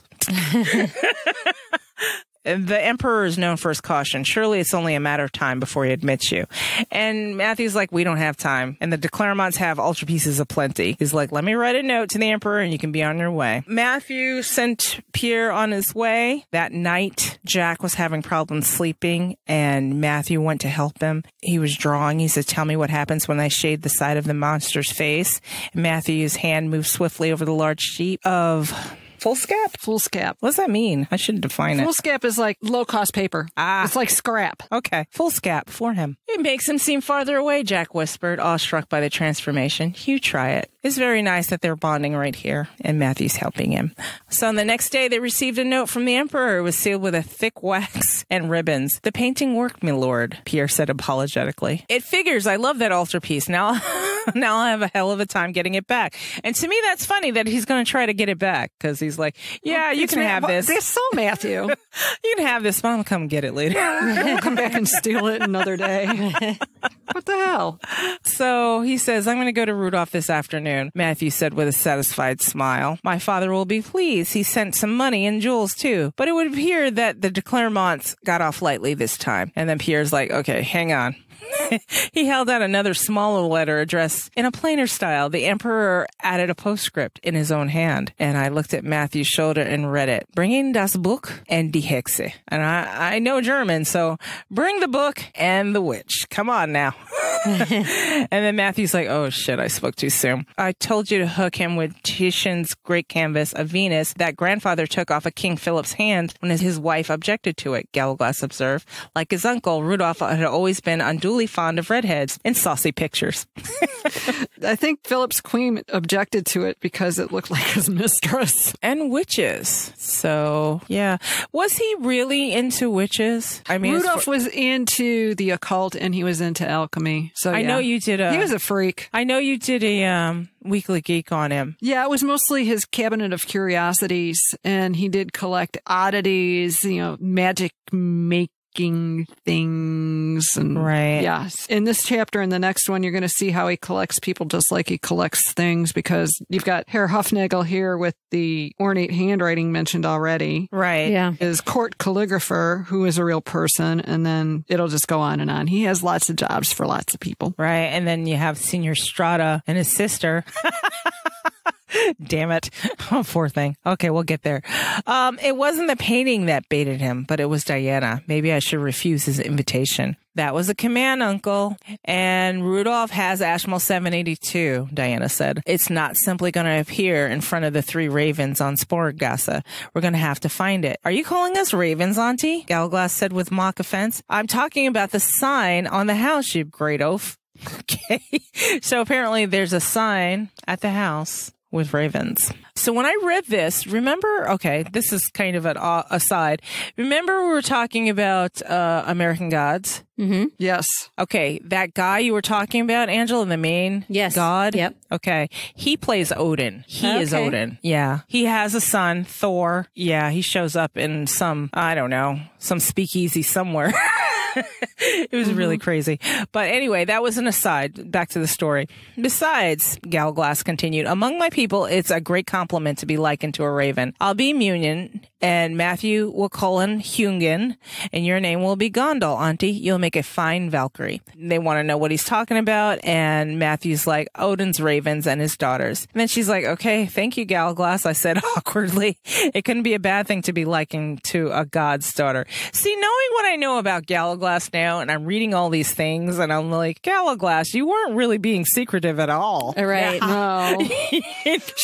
Diana was just being her oblivious self. I would be oblivious if I were Diana, but Matthew knows, Matthew's like, what are you doing, pal? What are you doing, man?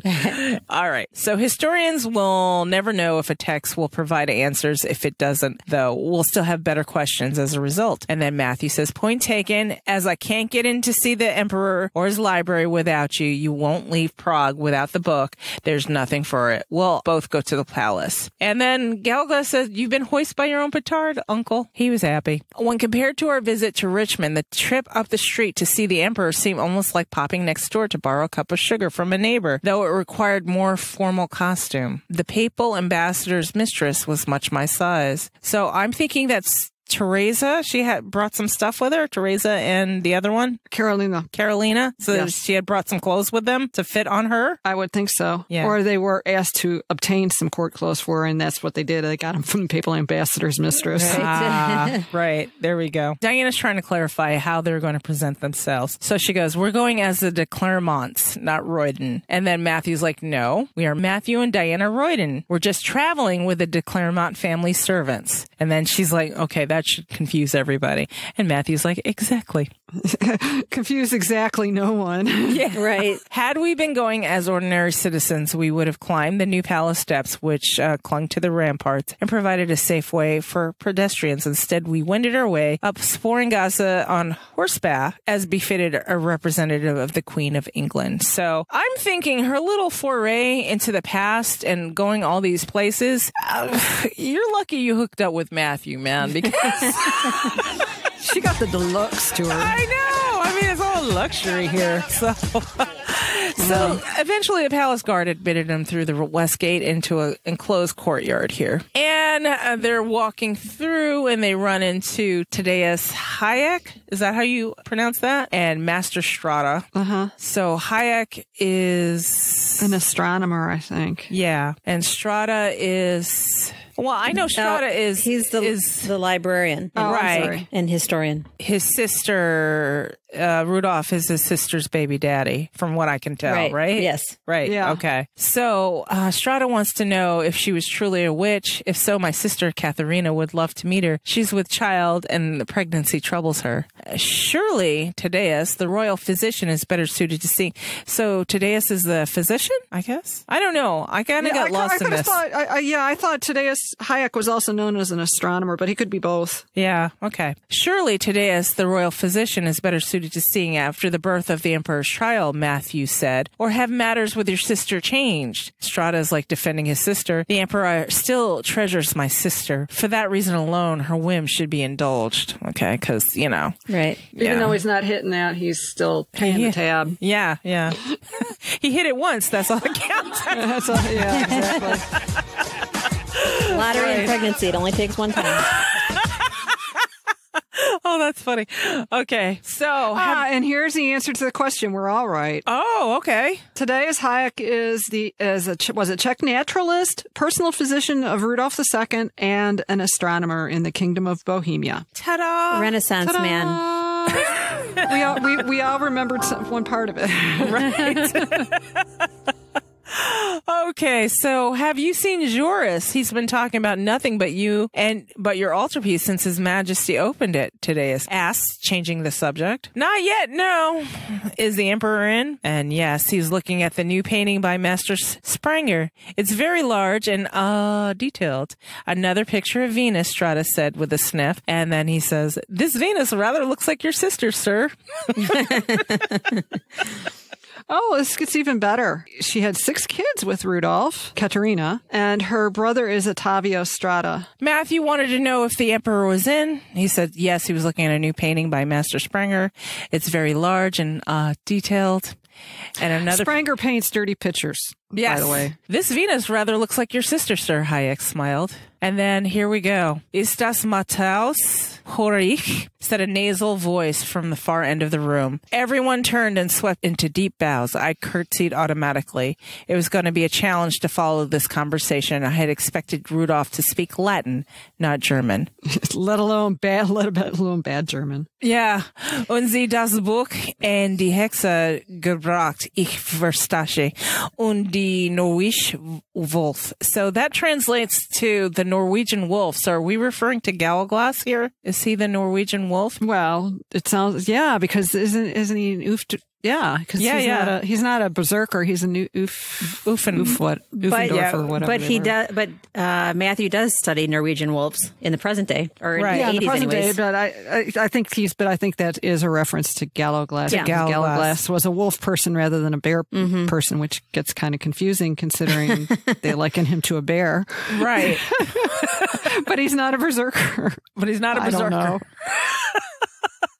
He's that whatever that word is. And then you've got Rudolph the inbred here with the Habsburg chin. Right. Can you refresh me and the listeners, Jean or Valerie, on what Deb's intention was for Rudolph speaking poor German? Because I know the readers were first upset. The German readers were like, this is poor. Why would they translate? This is all wrong. But she had a reason for it. Yeah, because he was not proficient at speaking German, but still insisted on doing it and wanted all the court flatterers to tell him what a great job he was doing. Right. Fancied himself a polyglot, and he was bad at a number of languages. So he was the world's international man of mystery. Yes. He was Speaks all the languages, loves all the ladies. Yes, something like that. I don't know. He's got red shoes on too. Rudolph was a small man with a disproportionately long chin and a pronounced underbite. The full fleshy lips of the Habsburg family exaggerated the prominence of the lower half of his face. So, okay. I mean, I saw pictures. I didn't think he was an ugly man. He's just odd looking, weird looking. And then I saw the pictures of him like as a vegetable. Well, Yes. here's the other thing is too is when you talk about the Habsburg chin, it's extremely unique. Yes, Right? Where it underbite. sticks out. Yeah, it Yes. sticks out a little bit. And further. wearing a ruff, it just accentuates it all. Probably very comical to Like look, frames it. look at. Yeah. He's not a hottie. No, I keep thinking of that character on, I don't know if you guys had ever seen the cartoon Real Monsters. My kids were young when that show was out. They had a teacher who was a monster. He walked around in heels and he was just like the oddest looking dude. And he'd click around the classroom, just almost looking like he was going to fall over. And this is what I picture Rudolph as. The two things about their appearances, it was an indicia of all the inbreeding that went on with the Habsburgs, and it's kind of an exaggerated version of Jay Leno's chin. Like when you see a Jay Leno Prominent caricature, chin. Yeah. that's what a Habsburg chin looks like. But the nose is Which- also like sloping down to meet the chin, just about. Yeah, it's not so pleasant miasma of genetic messes. Genetic. Genetic. Yeah. Yeah, that's awesome. That's a new demon word, everybody. Novelty and genetic. Yeah. Oh, this is even better. From 1516 to the 1700s, 9 out of the 11 royal marriages in the Habsburgs were incestuous. Oh. Yeah, they were marrying first cousins left and right. Anyway, Matthew says, I brought my wife, Your Majesty, as you commanded. And he placed a slight emphasis on the word wife. And then Gallaglass translated Matthew's English into flawless German, as if my husband didn't know the language, which I knew he did after traveling with him in Hamburg, from Hamburg to Wittenberg to Prague by sled. Oh, okay. Interesting. Right. So he switches to Spanish. I know a little bit of Spanish. Y su talento para los youngos también. I want to say games. Games, juegos are games. Okay.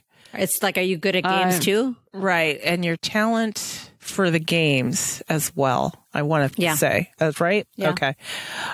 Rudolph said, switching effortlessly into Spanish, as though that might convince Matthew to converse with him directly.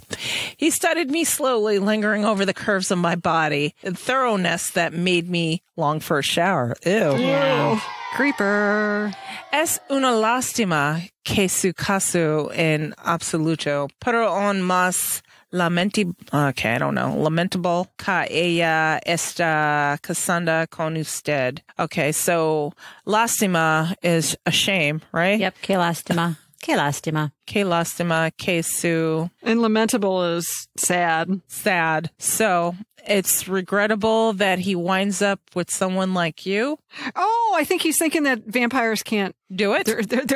yeah, there's no Right. Very regrettable, Majesty, Matthew said sharply, sticking resolutely to English. But I assure you, we are thoroughly wed. My father insisted upon it. So did the lady. The remark only made Rudolph scrutinize me with a greater interest.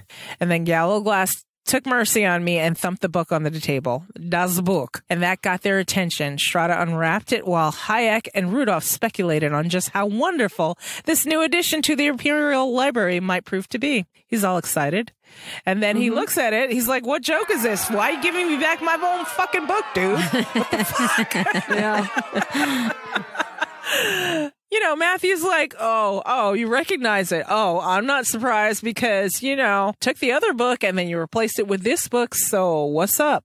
He's like, And so Matthew's trying to be polite with it. He says, perhaps the emperor made a mistake. And then Strada's like, the emperor does not make mistakes. And he pushed the book away in disgust. I feel like everybody's being extra dramatic here, just being extra. Very. Well, everybody's jockeying for position, and you've got like kind of a crazy egomaniac that's in charge. So. Right, and a bunch of sycophants to sitting around. It's no different than Elizabeth's court that we just left. Yeah, but the only difference in that is Elizabeth's smart and Rudolph's a dummy. I'm just saying the jockeying. The jockeying's the same. She doesn't fall for it, and Rudolph eats it up. Yeah. Basically. Yes. Okay. He's easily manipulated. She's not. She's definitely the manipulator every step of the way. We all make mistakes, Senior Strata, Hayek said gently.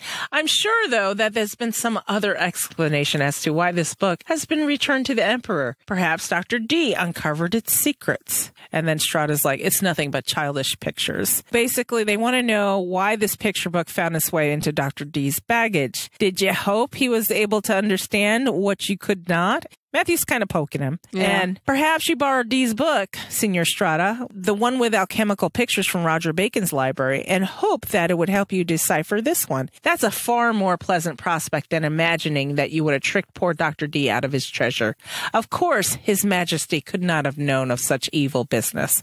Matthew's giving the Emperor all sorts of outs here. And Rudolph wants to know, and this is the book that you say I have, the only treasure of mine you'd wish to take back to England? Rudolph asked sharply, or does your avarice extend to my laboratories? And so basically, he knows what Matthew's getting at. He knows what Elizabeth sent him to do. Yeah. Matthew's like, if you mean Edward Kelly, the Queen needs some assurance that he's here of his own free will. Nothing more. And Matthew lied. He then took the conversation in a less trying direction. Do you like your new altarpiece, Your Majesty? How about that shit I brought you? You like that? Yeah. What's up?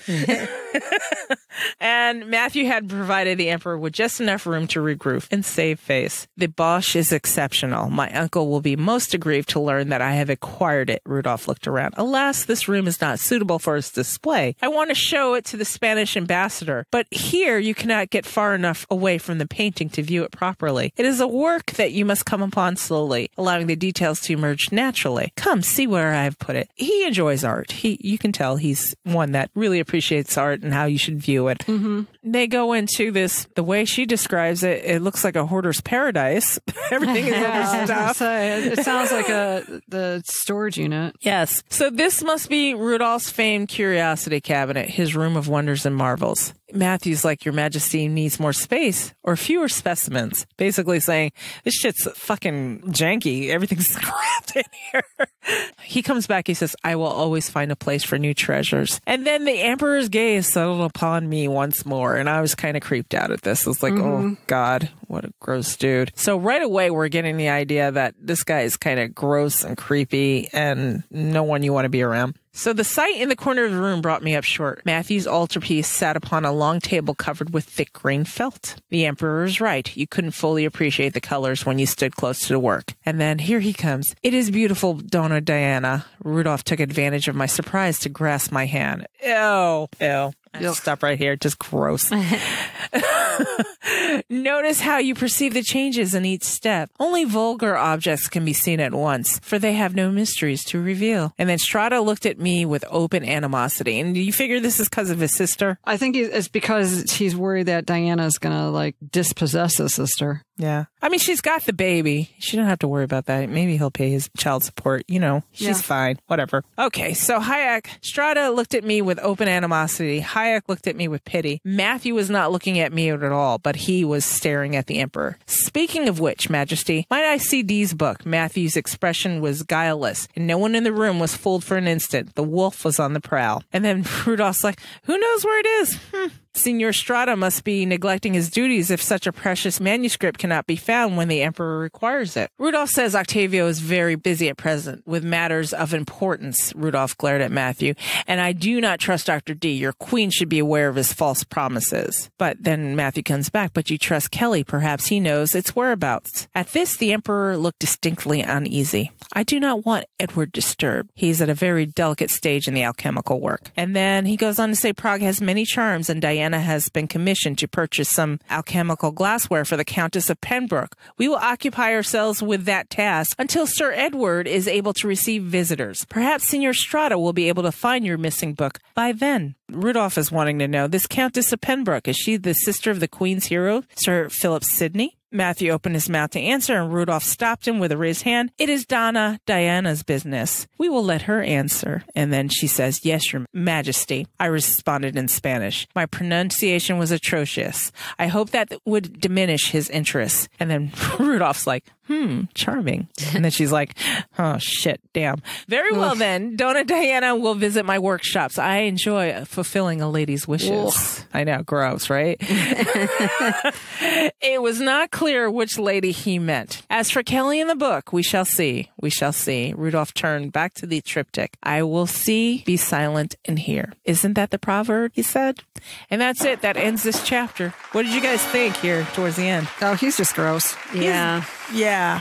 They're getting themselves farther into another web. Yeah. Mm-hmm. Deb certainly painted a picture of somebody, just every gross guy you ever had to work with or be around or ugh. Yeah, and it was pretty much historically accurate. Yeah, he was a creeper. He was always a creeper. He was unattractive, unhealthy, and did have a predilection for redheads. Ugh. Yeah. Gross. All right, guys. Anything else before we go on to housekeeping? There's a ton of Easter eggs in there. I would caution everyone to look up all the names because most of the folks in that court are real people. Yes. The artists, although Deb always made a point of inventing the paintings she talks about. They're always like missing art out of the artist catalog. You can usually find, especially with the Venus in the bath paintings, you will find stuff that is similar to what Deb intended in her story. Angela, you have anything else to add? All right, on to housekeeping. This housekeeping is brought to us by Creatures Rock. Thank you, Creatures Rock. Thank you, Creatures Rock. Housekeeping. Who wants to start? Housekeeping. I'll start. I have a 5-star review. Angela Liz! And it comes from EC from DC. She says, nothing but demon love on this podcast. Here in the U.S., we are finishing up Series 1 of The Discovery of Witches. I searched for like-minded individuals who would love to talk about this show. I found so much more listening to the Ladies of Demons discuss. In fact, this podcast made me want to read the book. I got an audio version. Now I'm listening to their podcast that started a couple of years ago. Are these ladies visionaries or what? Funny, fun, real, and one of the best TV podcasts I followed. Wow. Thank you. Oh my God. Made my day. As much as you want to call us visionaries, EC from DC, but no, we're not visionaries. We've always been fans of the book. We knew the TV show was coming, but we didn't know exactly when. So at that point, we had been waiting for the TV show for 5 years, right? We've had a lot of practice. Yeah. Are we visionaries or tenacious bitches? We had been waiting for the TV show for 5 years, so we weren't expecting it anytime soon. They had just switched to their new iteration from the BBC. Bad Wolf had just taken it over. It was Warner Brothers, then the BBC, and Bad Wolf had just taken it over when we started this podcast. So we're like, what do we got to talk about? The books. And that's what we started talking about. So visionaries, not so much. We were just stubborn, bullheaded, and we're just going to talk about whatever comes our way in the universe. So we appreciate that. Thank you so much for that review. It kept Angela alive. It keeps her going, and we need her to keep going. Yes, we do. Jean, what do you have for us? I have a note from Stephen, our discusser-in-chief. Yay, Stephen! Following my brief note, I have now received a copy of the 1948 republished book. It is a facsimile of the 1609 edition, and it's Hugh Platt's Delight for Ladies. Oh. But it gets better. It does. Okay. I'm currently reading my copy of Delights for Ladies by Sir Hugh Platt, but have yet to discover the Raleigh family method of making pastry that Deb referred to in the book. Oh, okay. Okay. Rats. Well, keep us posted. Was it the Raleighs or was it the Percys? For making pastries? Yeah. I don't remember. Keep us posted, whatever you find, you know. Yes, Stephen. We all want to make some pastry. Yeah. Or buy some. I don't know. And maybe the Raleigh Conventicle will make the Raleigh pastries. Oh, there you go. Raleigh Conventicle. I'm totally kidding. I would not be doing that. No one would catch me baking anything, but it just sounds good. Yeah, it does sound good. I mean, I'm not a baker. I'm a box girl. Oh, velvet cake. Someone wants velvet cake. I'll buy some Betty Crocker and make the velvet cake. No one does it from scratch. Robert and Devin can, but I cannot. So anyway, I have one from Linda Zip. Hi, Linda. Hello. And she just sent this one to us this morning. She says, hello, Lady Demons. I think I'm going crazy because I cannot find Take 50. Where did it go? And number 2, why are we not discussing Chapter 5, which involves Spy Master William Cecil? Did I miss that one also? Oh, dear. Did I miss a lot of information somewhere along the way? I know I'm a woman of, quote unquote, a certain age. Actually, I think I'm beyond a certain age, but what the fuck? Love y'all more than you know. Linda Z in Albuquerque. Someday I will attempt to write an intelligent commentary. I hope. PPS Cardiff. Woo. Yay. Woo. Yay. Yay. Linda, you did not miss anything, my dear. Take 50 was our outline on Miriam. The character Miriam. I did write you back and I sent you the link to the page. If you're looking on your Apple Podcast app, unfortunately, Apple did some configuring. Improving, yes, that's what we'll go with. And when you look at your available episodes, since the TV episodes were labeled season 1, automatically Apple has decided that's going to take precedence. They don't put it in chronological order anymore. If you label something season 1, it sits up top.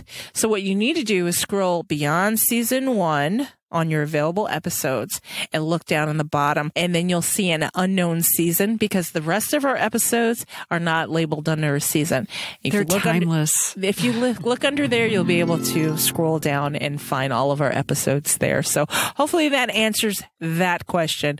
So chapter 25, I don't believe I took discuss your emails for that because it was kind of a last minute plan. By the time you wrote this email, chapter 25 is not out. It will be out next week. So if you're time walking and trying to keep pace with us, we are doing 26 and 27, but the chapter 25, you didn't miss that at all, my dear. No, I think the one that's on the air right now is chapter 24. So, and those, the rest of you trying to listen to this and trying to make sense of it, just, it's timey-wimey stuff. Don't worry about it. Yes. Well, that was my theory. We'll be in the past by the time you hear this. Yes, that was my theory on what happened to Linda, is that she didn't forget. It's not an aging memory. There is another Linda in a parallel universe that has listened to episode 50, and she was displaced. And now that she's back, she's wondering, like Matthew, what the hell is going on? What the hell happened here? What went on?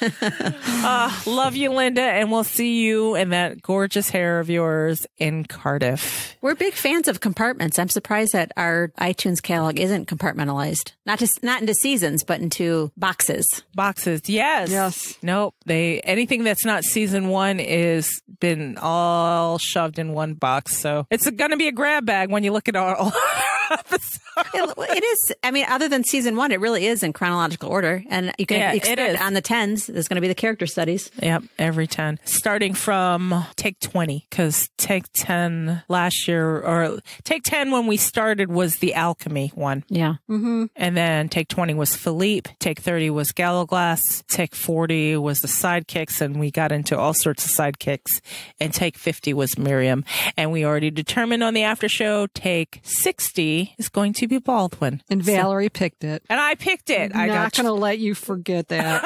Can we do the 60 in Roman numerals? Sure. We'll make sure that happens. Definitely make sure that happens. Okay. That's it for housekeeping anyway. Are you guys ready for Save It for the Show? Yeah. Yes. Let's do it. Okay. Yeah. You didn't have to say it like that, Jane. Oh, yes. Okay. But yes. I'll say it like that too. Yes. Because this is not a new subject. Okay. No. So Save It for the Show is brought to us by Deborah Taylor. Thank you, Deborah. Thank you, Deborah. Save it for the show. Save it for the show. Guys, save it for the show. Topic for this time, Save It for the Show. It is our annual refresher training on empathy. Yep. So take it, Gene. Year 3. Let's do this. Year 3. We're back to this again. And it's pretty much in preparation for season 2 of the show. We've touched on the topic as it relates to Shadow of Night earlier in our episode reviews, but now seems to be a really good time to bring it up again because with the anticipation of filming for season 2, the drumbeat on the Kit hate is getting louder and louder and judgier and judgier. Yeah. I jumped in to the fray this time only because it was a knee-jerk reaction. I saw as like, is it only me or do you get annoyed by Kit? I can't stand him or something like that. I don't know. And I hate the whole, is it only me? It's not only you. It's a shit-stirring way to bring up a topic. Right. So am I the only one? Change my mind. You are not the only one. Kit is not designed for your affection or appreciation. Kit is designed to poke at you in a way. And make you think. And Diana is obviously not going to be a big fan of Kit. And you're seeing things from Diana's point of view. I am not a big fan of Kit. However, I do see that he does things a certain way because of his background, because of what's going on. And I am not sure I am above Kit. And no one can be sure they're above Kit, placed in a certain circumstance. Well, and this is why we're bringing up empathy.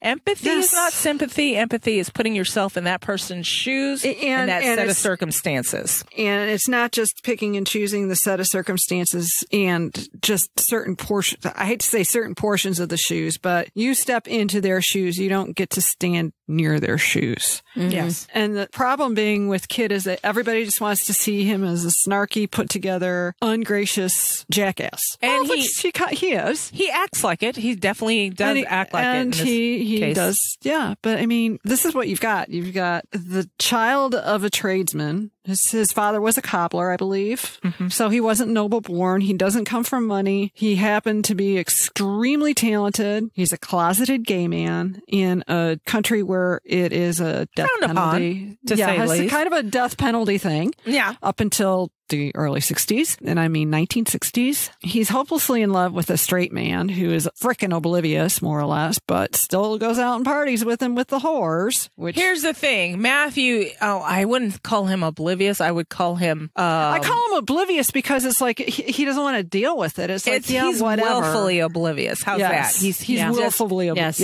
Yes. He does not want to deal with that, so he just doesn't. Mm-hmm. He's a demon. He's a drug addict. He's probably self-medicating for bipolar disorder. Or something similar. Yeah, financially dependent. Well, I say probably bipolar disorder because he swings from upset and depressive to like flying off the handle. Yes, yes. He's hopelessly in love with Matthew, who encourages it in probably the most reckless way possible. Yes. The love of his life goes to pick up some messages from Deptford and comes back with a wife out of nowhere. It's like, you're cheating on me. Yeah, I mean, it's a very potent, very bad mix. And I'd have to think I think I ended up equating his situation to, it's like getting blindsided with divorce papers. Everything's going along just fine. It's like, here. Oh, yeah. And I'm going to be a nice guy and let you still hang around and you can still live in the house, but, I'm bringing my girlfriend in. Right. I mean, that's the kind of volatile situation that they created here. And Matthew, the prior Matthew, before he came back with Matthew with Diana, he had nothing to lose by indulging Kit at the time. He didn't have a wife then. So it's like, sure. Okay, here's a scenario. Your friend is crushing on you, right? But he's a good friend to hang around. He's fun. He's fun. He'll go out and party. Are you going to pay attention to the fact that he's crushing on you? Or are you just going to hang out and pretend it's not even there? To be frank, I'm sure there's a lot of female listeners out there who probably are guilty of the fact that, I knew he was crushing on me and let me go out with him, let him buy me drinks and everything else. But, no real intention of taking it beyond there. Now, granted, they didn't turn psychotic, but I mean, those are the kind of situations that sometimes get sideways. And this is that on a bigger scale. I mean, I'm not going to say no. And I like this person as long as I don't bring it up. It's you and your picnic lunch. Oh, fuck yeah. Totally. I can totally relate to that. And while you didn't get psychotic, I'm sure you were kind of like, what the fuck is this? Yeah. I mean, it doesn't even have to be involved in buying things or indulging. It just, I like you as a friend and I like hanging out with you. So I'm going to hang out with you. And I'm not going to end that. So don't you bring up your feelings right now. Right. Yeah.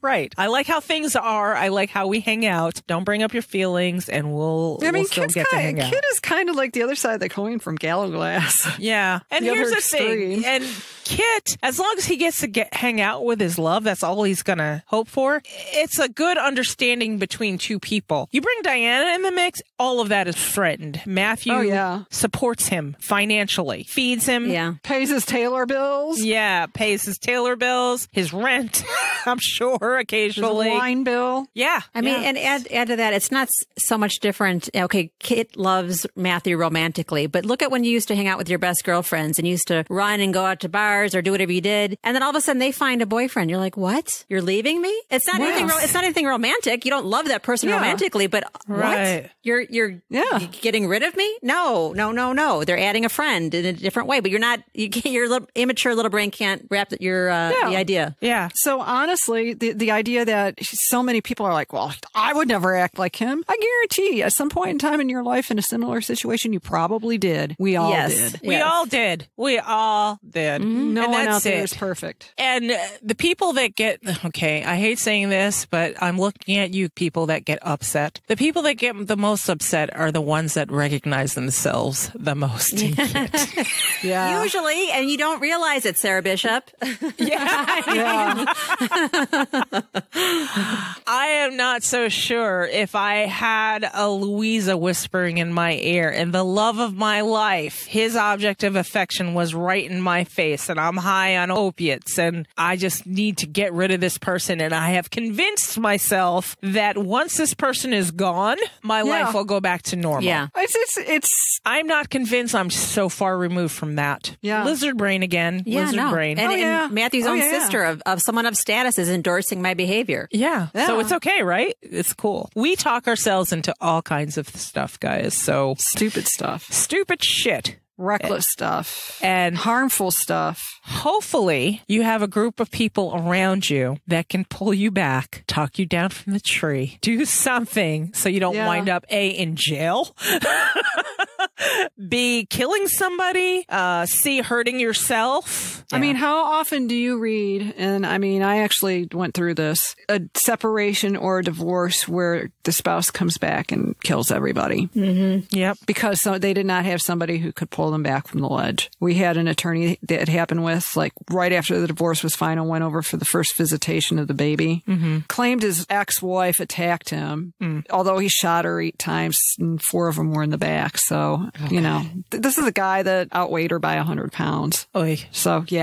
It happens. It happens. Because you don't have, and in that case, nobody really knew that they needed to pull this person back from the edge. She's in prison for life now, but you know, you don't know what you don't know. And I have a feeling, I hope they treat Kit like they did Satu. Yes. In the TV show, because it allows you to see. You can only imagine it when you're reading the book. You can only imagine it from Diana's point of view. And all they see is him making flippant comments and just being the bitchy queen. Yeah. And when I read it as Diana, I get pissed. I want to send him outside every single fucking time. You can ask these two. I'm like, I just want to smack him. And that's what I'm supposed to feel when I'm reading this. Right. I'm supposed to feel this. And I'll be a little bit different. I mean, early on, I'm a little bit different. I mean, some of the stuff he says is damn funny. And I roll my eyes. Mostly because it's like, I had that gay friend who was like that. It's like, they are amusing as fuck to be around as long as that laser bitter wit is not aimed at you. Yeah. Right. As long as you are not the object of their focus, it is fun. And to be clear, that's any person. As long as if you have a snarky, biting personality like that, they're fun to be around, but let me tell you, you don't want to be the object. And do you notice women do that a lot too? Oh, yeah. Oh, yeah. So it's that thing. Anyway, anything to add to this empathy conversation? This refresher. We all need to get some. We all can use more. And unfortunately, with the modern things that are going on, we don't. It's getting so polarized. It's hard. It's getting harder and harder. Don't make it about you when you read these things. This is more of an exercise suggestion because when you read fiction, it's supposed to make you more empathetic. So these are exercises we're suggesting. When you read something that pisses you off, maybe examine why it pisses you off and see what that root is coming from. See where that's pulling you. Basically, I'm asking you to say, who hurt you? Well, at the end of the day, who hurt you? And based on the type of reaction that Kit engenders, which is like, oh, well, he's just so 1, 2, 3, and 4. I would never do that. Yeah, you would. Yeah. I mean, when the response is, I would never, it's like, no, you need to like back up the bus and really examine it because you probably would do something like that. I mean, because Not this to is the extreme. this is the driving past the boy's house 6 times a day on your bike gone utterly bad. Or if you didn't do it or don't think you would do it, you would think about it, though. Yeah. Oh, yeah. Oh, yeah. You'd think about it. You'd Oh, have yeah. fantasies. Oh, the fantasies about putting the nair in the new girlfriend's shampoo and Right. everything you've ever seen in a movie. Yeah. Kid just happened to go a little more single white female than most. Or I'm about to encounter my ex-boyfriend. Guess what? I'm going to look hotter than his new girlfriend. I am going to show up with this fabulous man on my arm. Which is a whole subgenre of rent a date for a wedding. There you go. It's a romantic trope. Okay, so I guess our bottom line is examine yourself. This is an exercise, and we suggest you do it. Examine yourself, find out why you feel the way you do, and see if you could place yourself in that person's shoes. And see, maybe look at the things you've done in your past that could compare. I mean, maybe not to the extreme, but if you were on opiates and you had Louisa in your ear, maybe they'd go that far. So, Yeah. that's it. That's all I have. Anybody else? I think you covered it. Yep. Okay. So our training session for this year is complete. We'll see you again next year with empathy. Certificates will be in your email. Yes. Print them out. All right. So stick around. After this, we'll do last thoughts and things we cannot let go of. Find this show wherever you listen to your favorite podcasts. Contact us. We are at demonsdiscuss@gmail.com. Leave us a voicemail, 360-519-7836. Or leave us one on SpeakPipe, speakpipe.com/demonsdiscuss. Hit us up on social media, and we are at Demons Discuss or at Demons Domain. Join our Facebook group, Demonic Discussers. The keys to get in are in the show notes. And if you're listening on your mobile device, click the description. It'll be there too. Become a discusser. And there are 2 ways to do that now. And if you're in the U.S., text ADOW as in ADOW, as in a Discovery of Witches. So text ADOW to 444-999 or visit demonsdiscuss.com. Scroll down, fill out the form, and spam our code, and that's it, you're a discusser. Visit our main site, demonsdomain.com, to see what we're up to. And if you like what you hear, leave us a 5-star review on Apple Podcasts. Keep Angela alive! Jane, you want to start? Yeah, my last thought is the Times Convert read-along is going very well. It's a lot different than what our read-alongs have been like in the past. It's a lot more fun and games, more so than, I mean, we've done some digging, but the conversations are a lot easier to participate in, even if you're just reading along for the first time, and people are making a far more concerted effort to have posts that will include folks who may be following along but haven't even read Times Convert yet, because they'll solicit personal experiences and try to draw parallels between your life and the characters' lives and things like that. So it's a different approach, but it's been a lot of fun so far. And you can find that read along at the All Souls discussion group. A link will be in the show notes, everybody. Mm-hmm. I'm actually doing a chapter. Go figure. Oh my God. Dude, I've already, I've got sucked into 5. You didn't get sucked into it. You went for it. Renee sucked me into it. Trust me. Oh, I don't think She's she like, had to pull too hard, help sweetie. me. Renee just said, help me. And you're like, I'm on it. Jean, that's her wheelhouse. That's where she does well. I'm telling you, and she has so much knowledge. I can't compare to it. So that's why I'm going to be like, hey guys, so here's some pictures. Want to comment? That's just how it is. Angela, any last thoughts?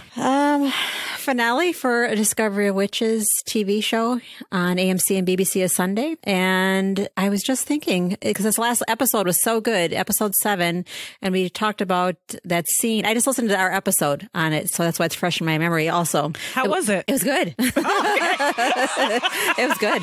Yeah, Okay. it was good.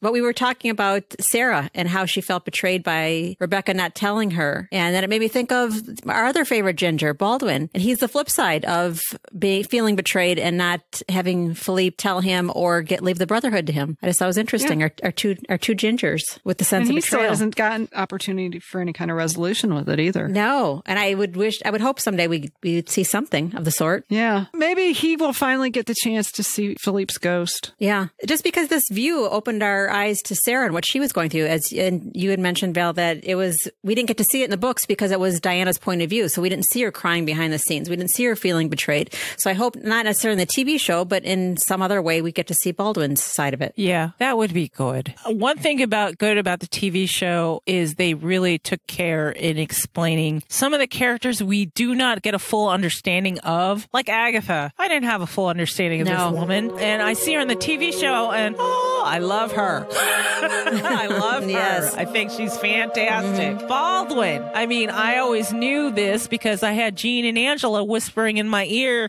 it's because of this. I mean, because they were reading a lot more deeply into Baldwin. Baldwin didn't strike my fancy. I was just like, he's his brother, a pain in the ass, whatever.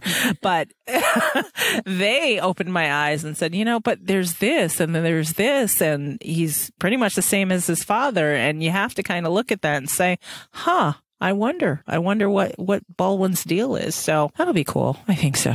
I guess that's my last thought, huh? You can have another one. Oh, okay. Your own.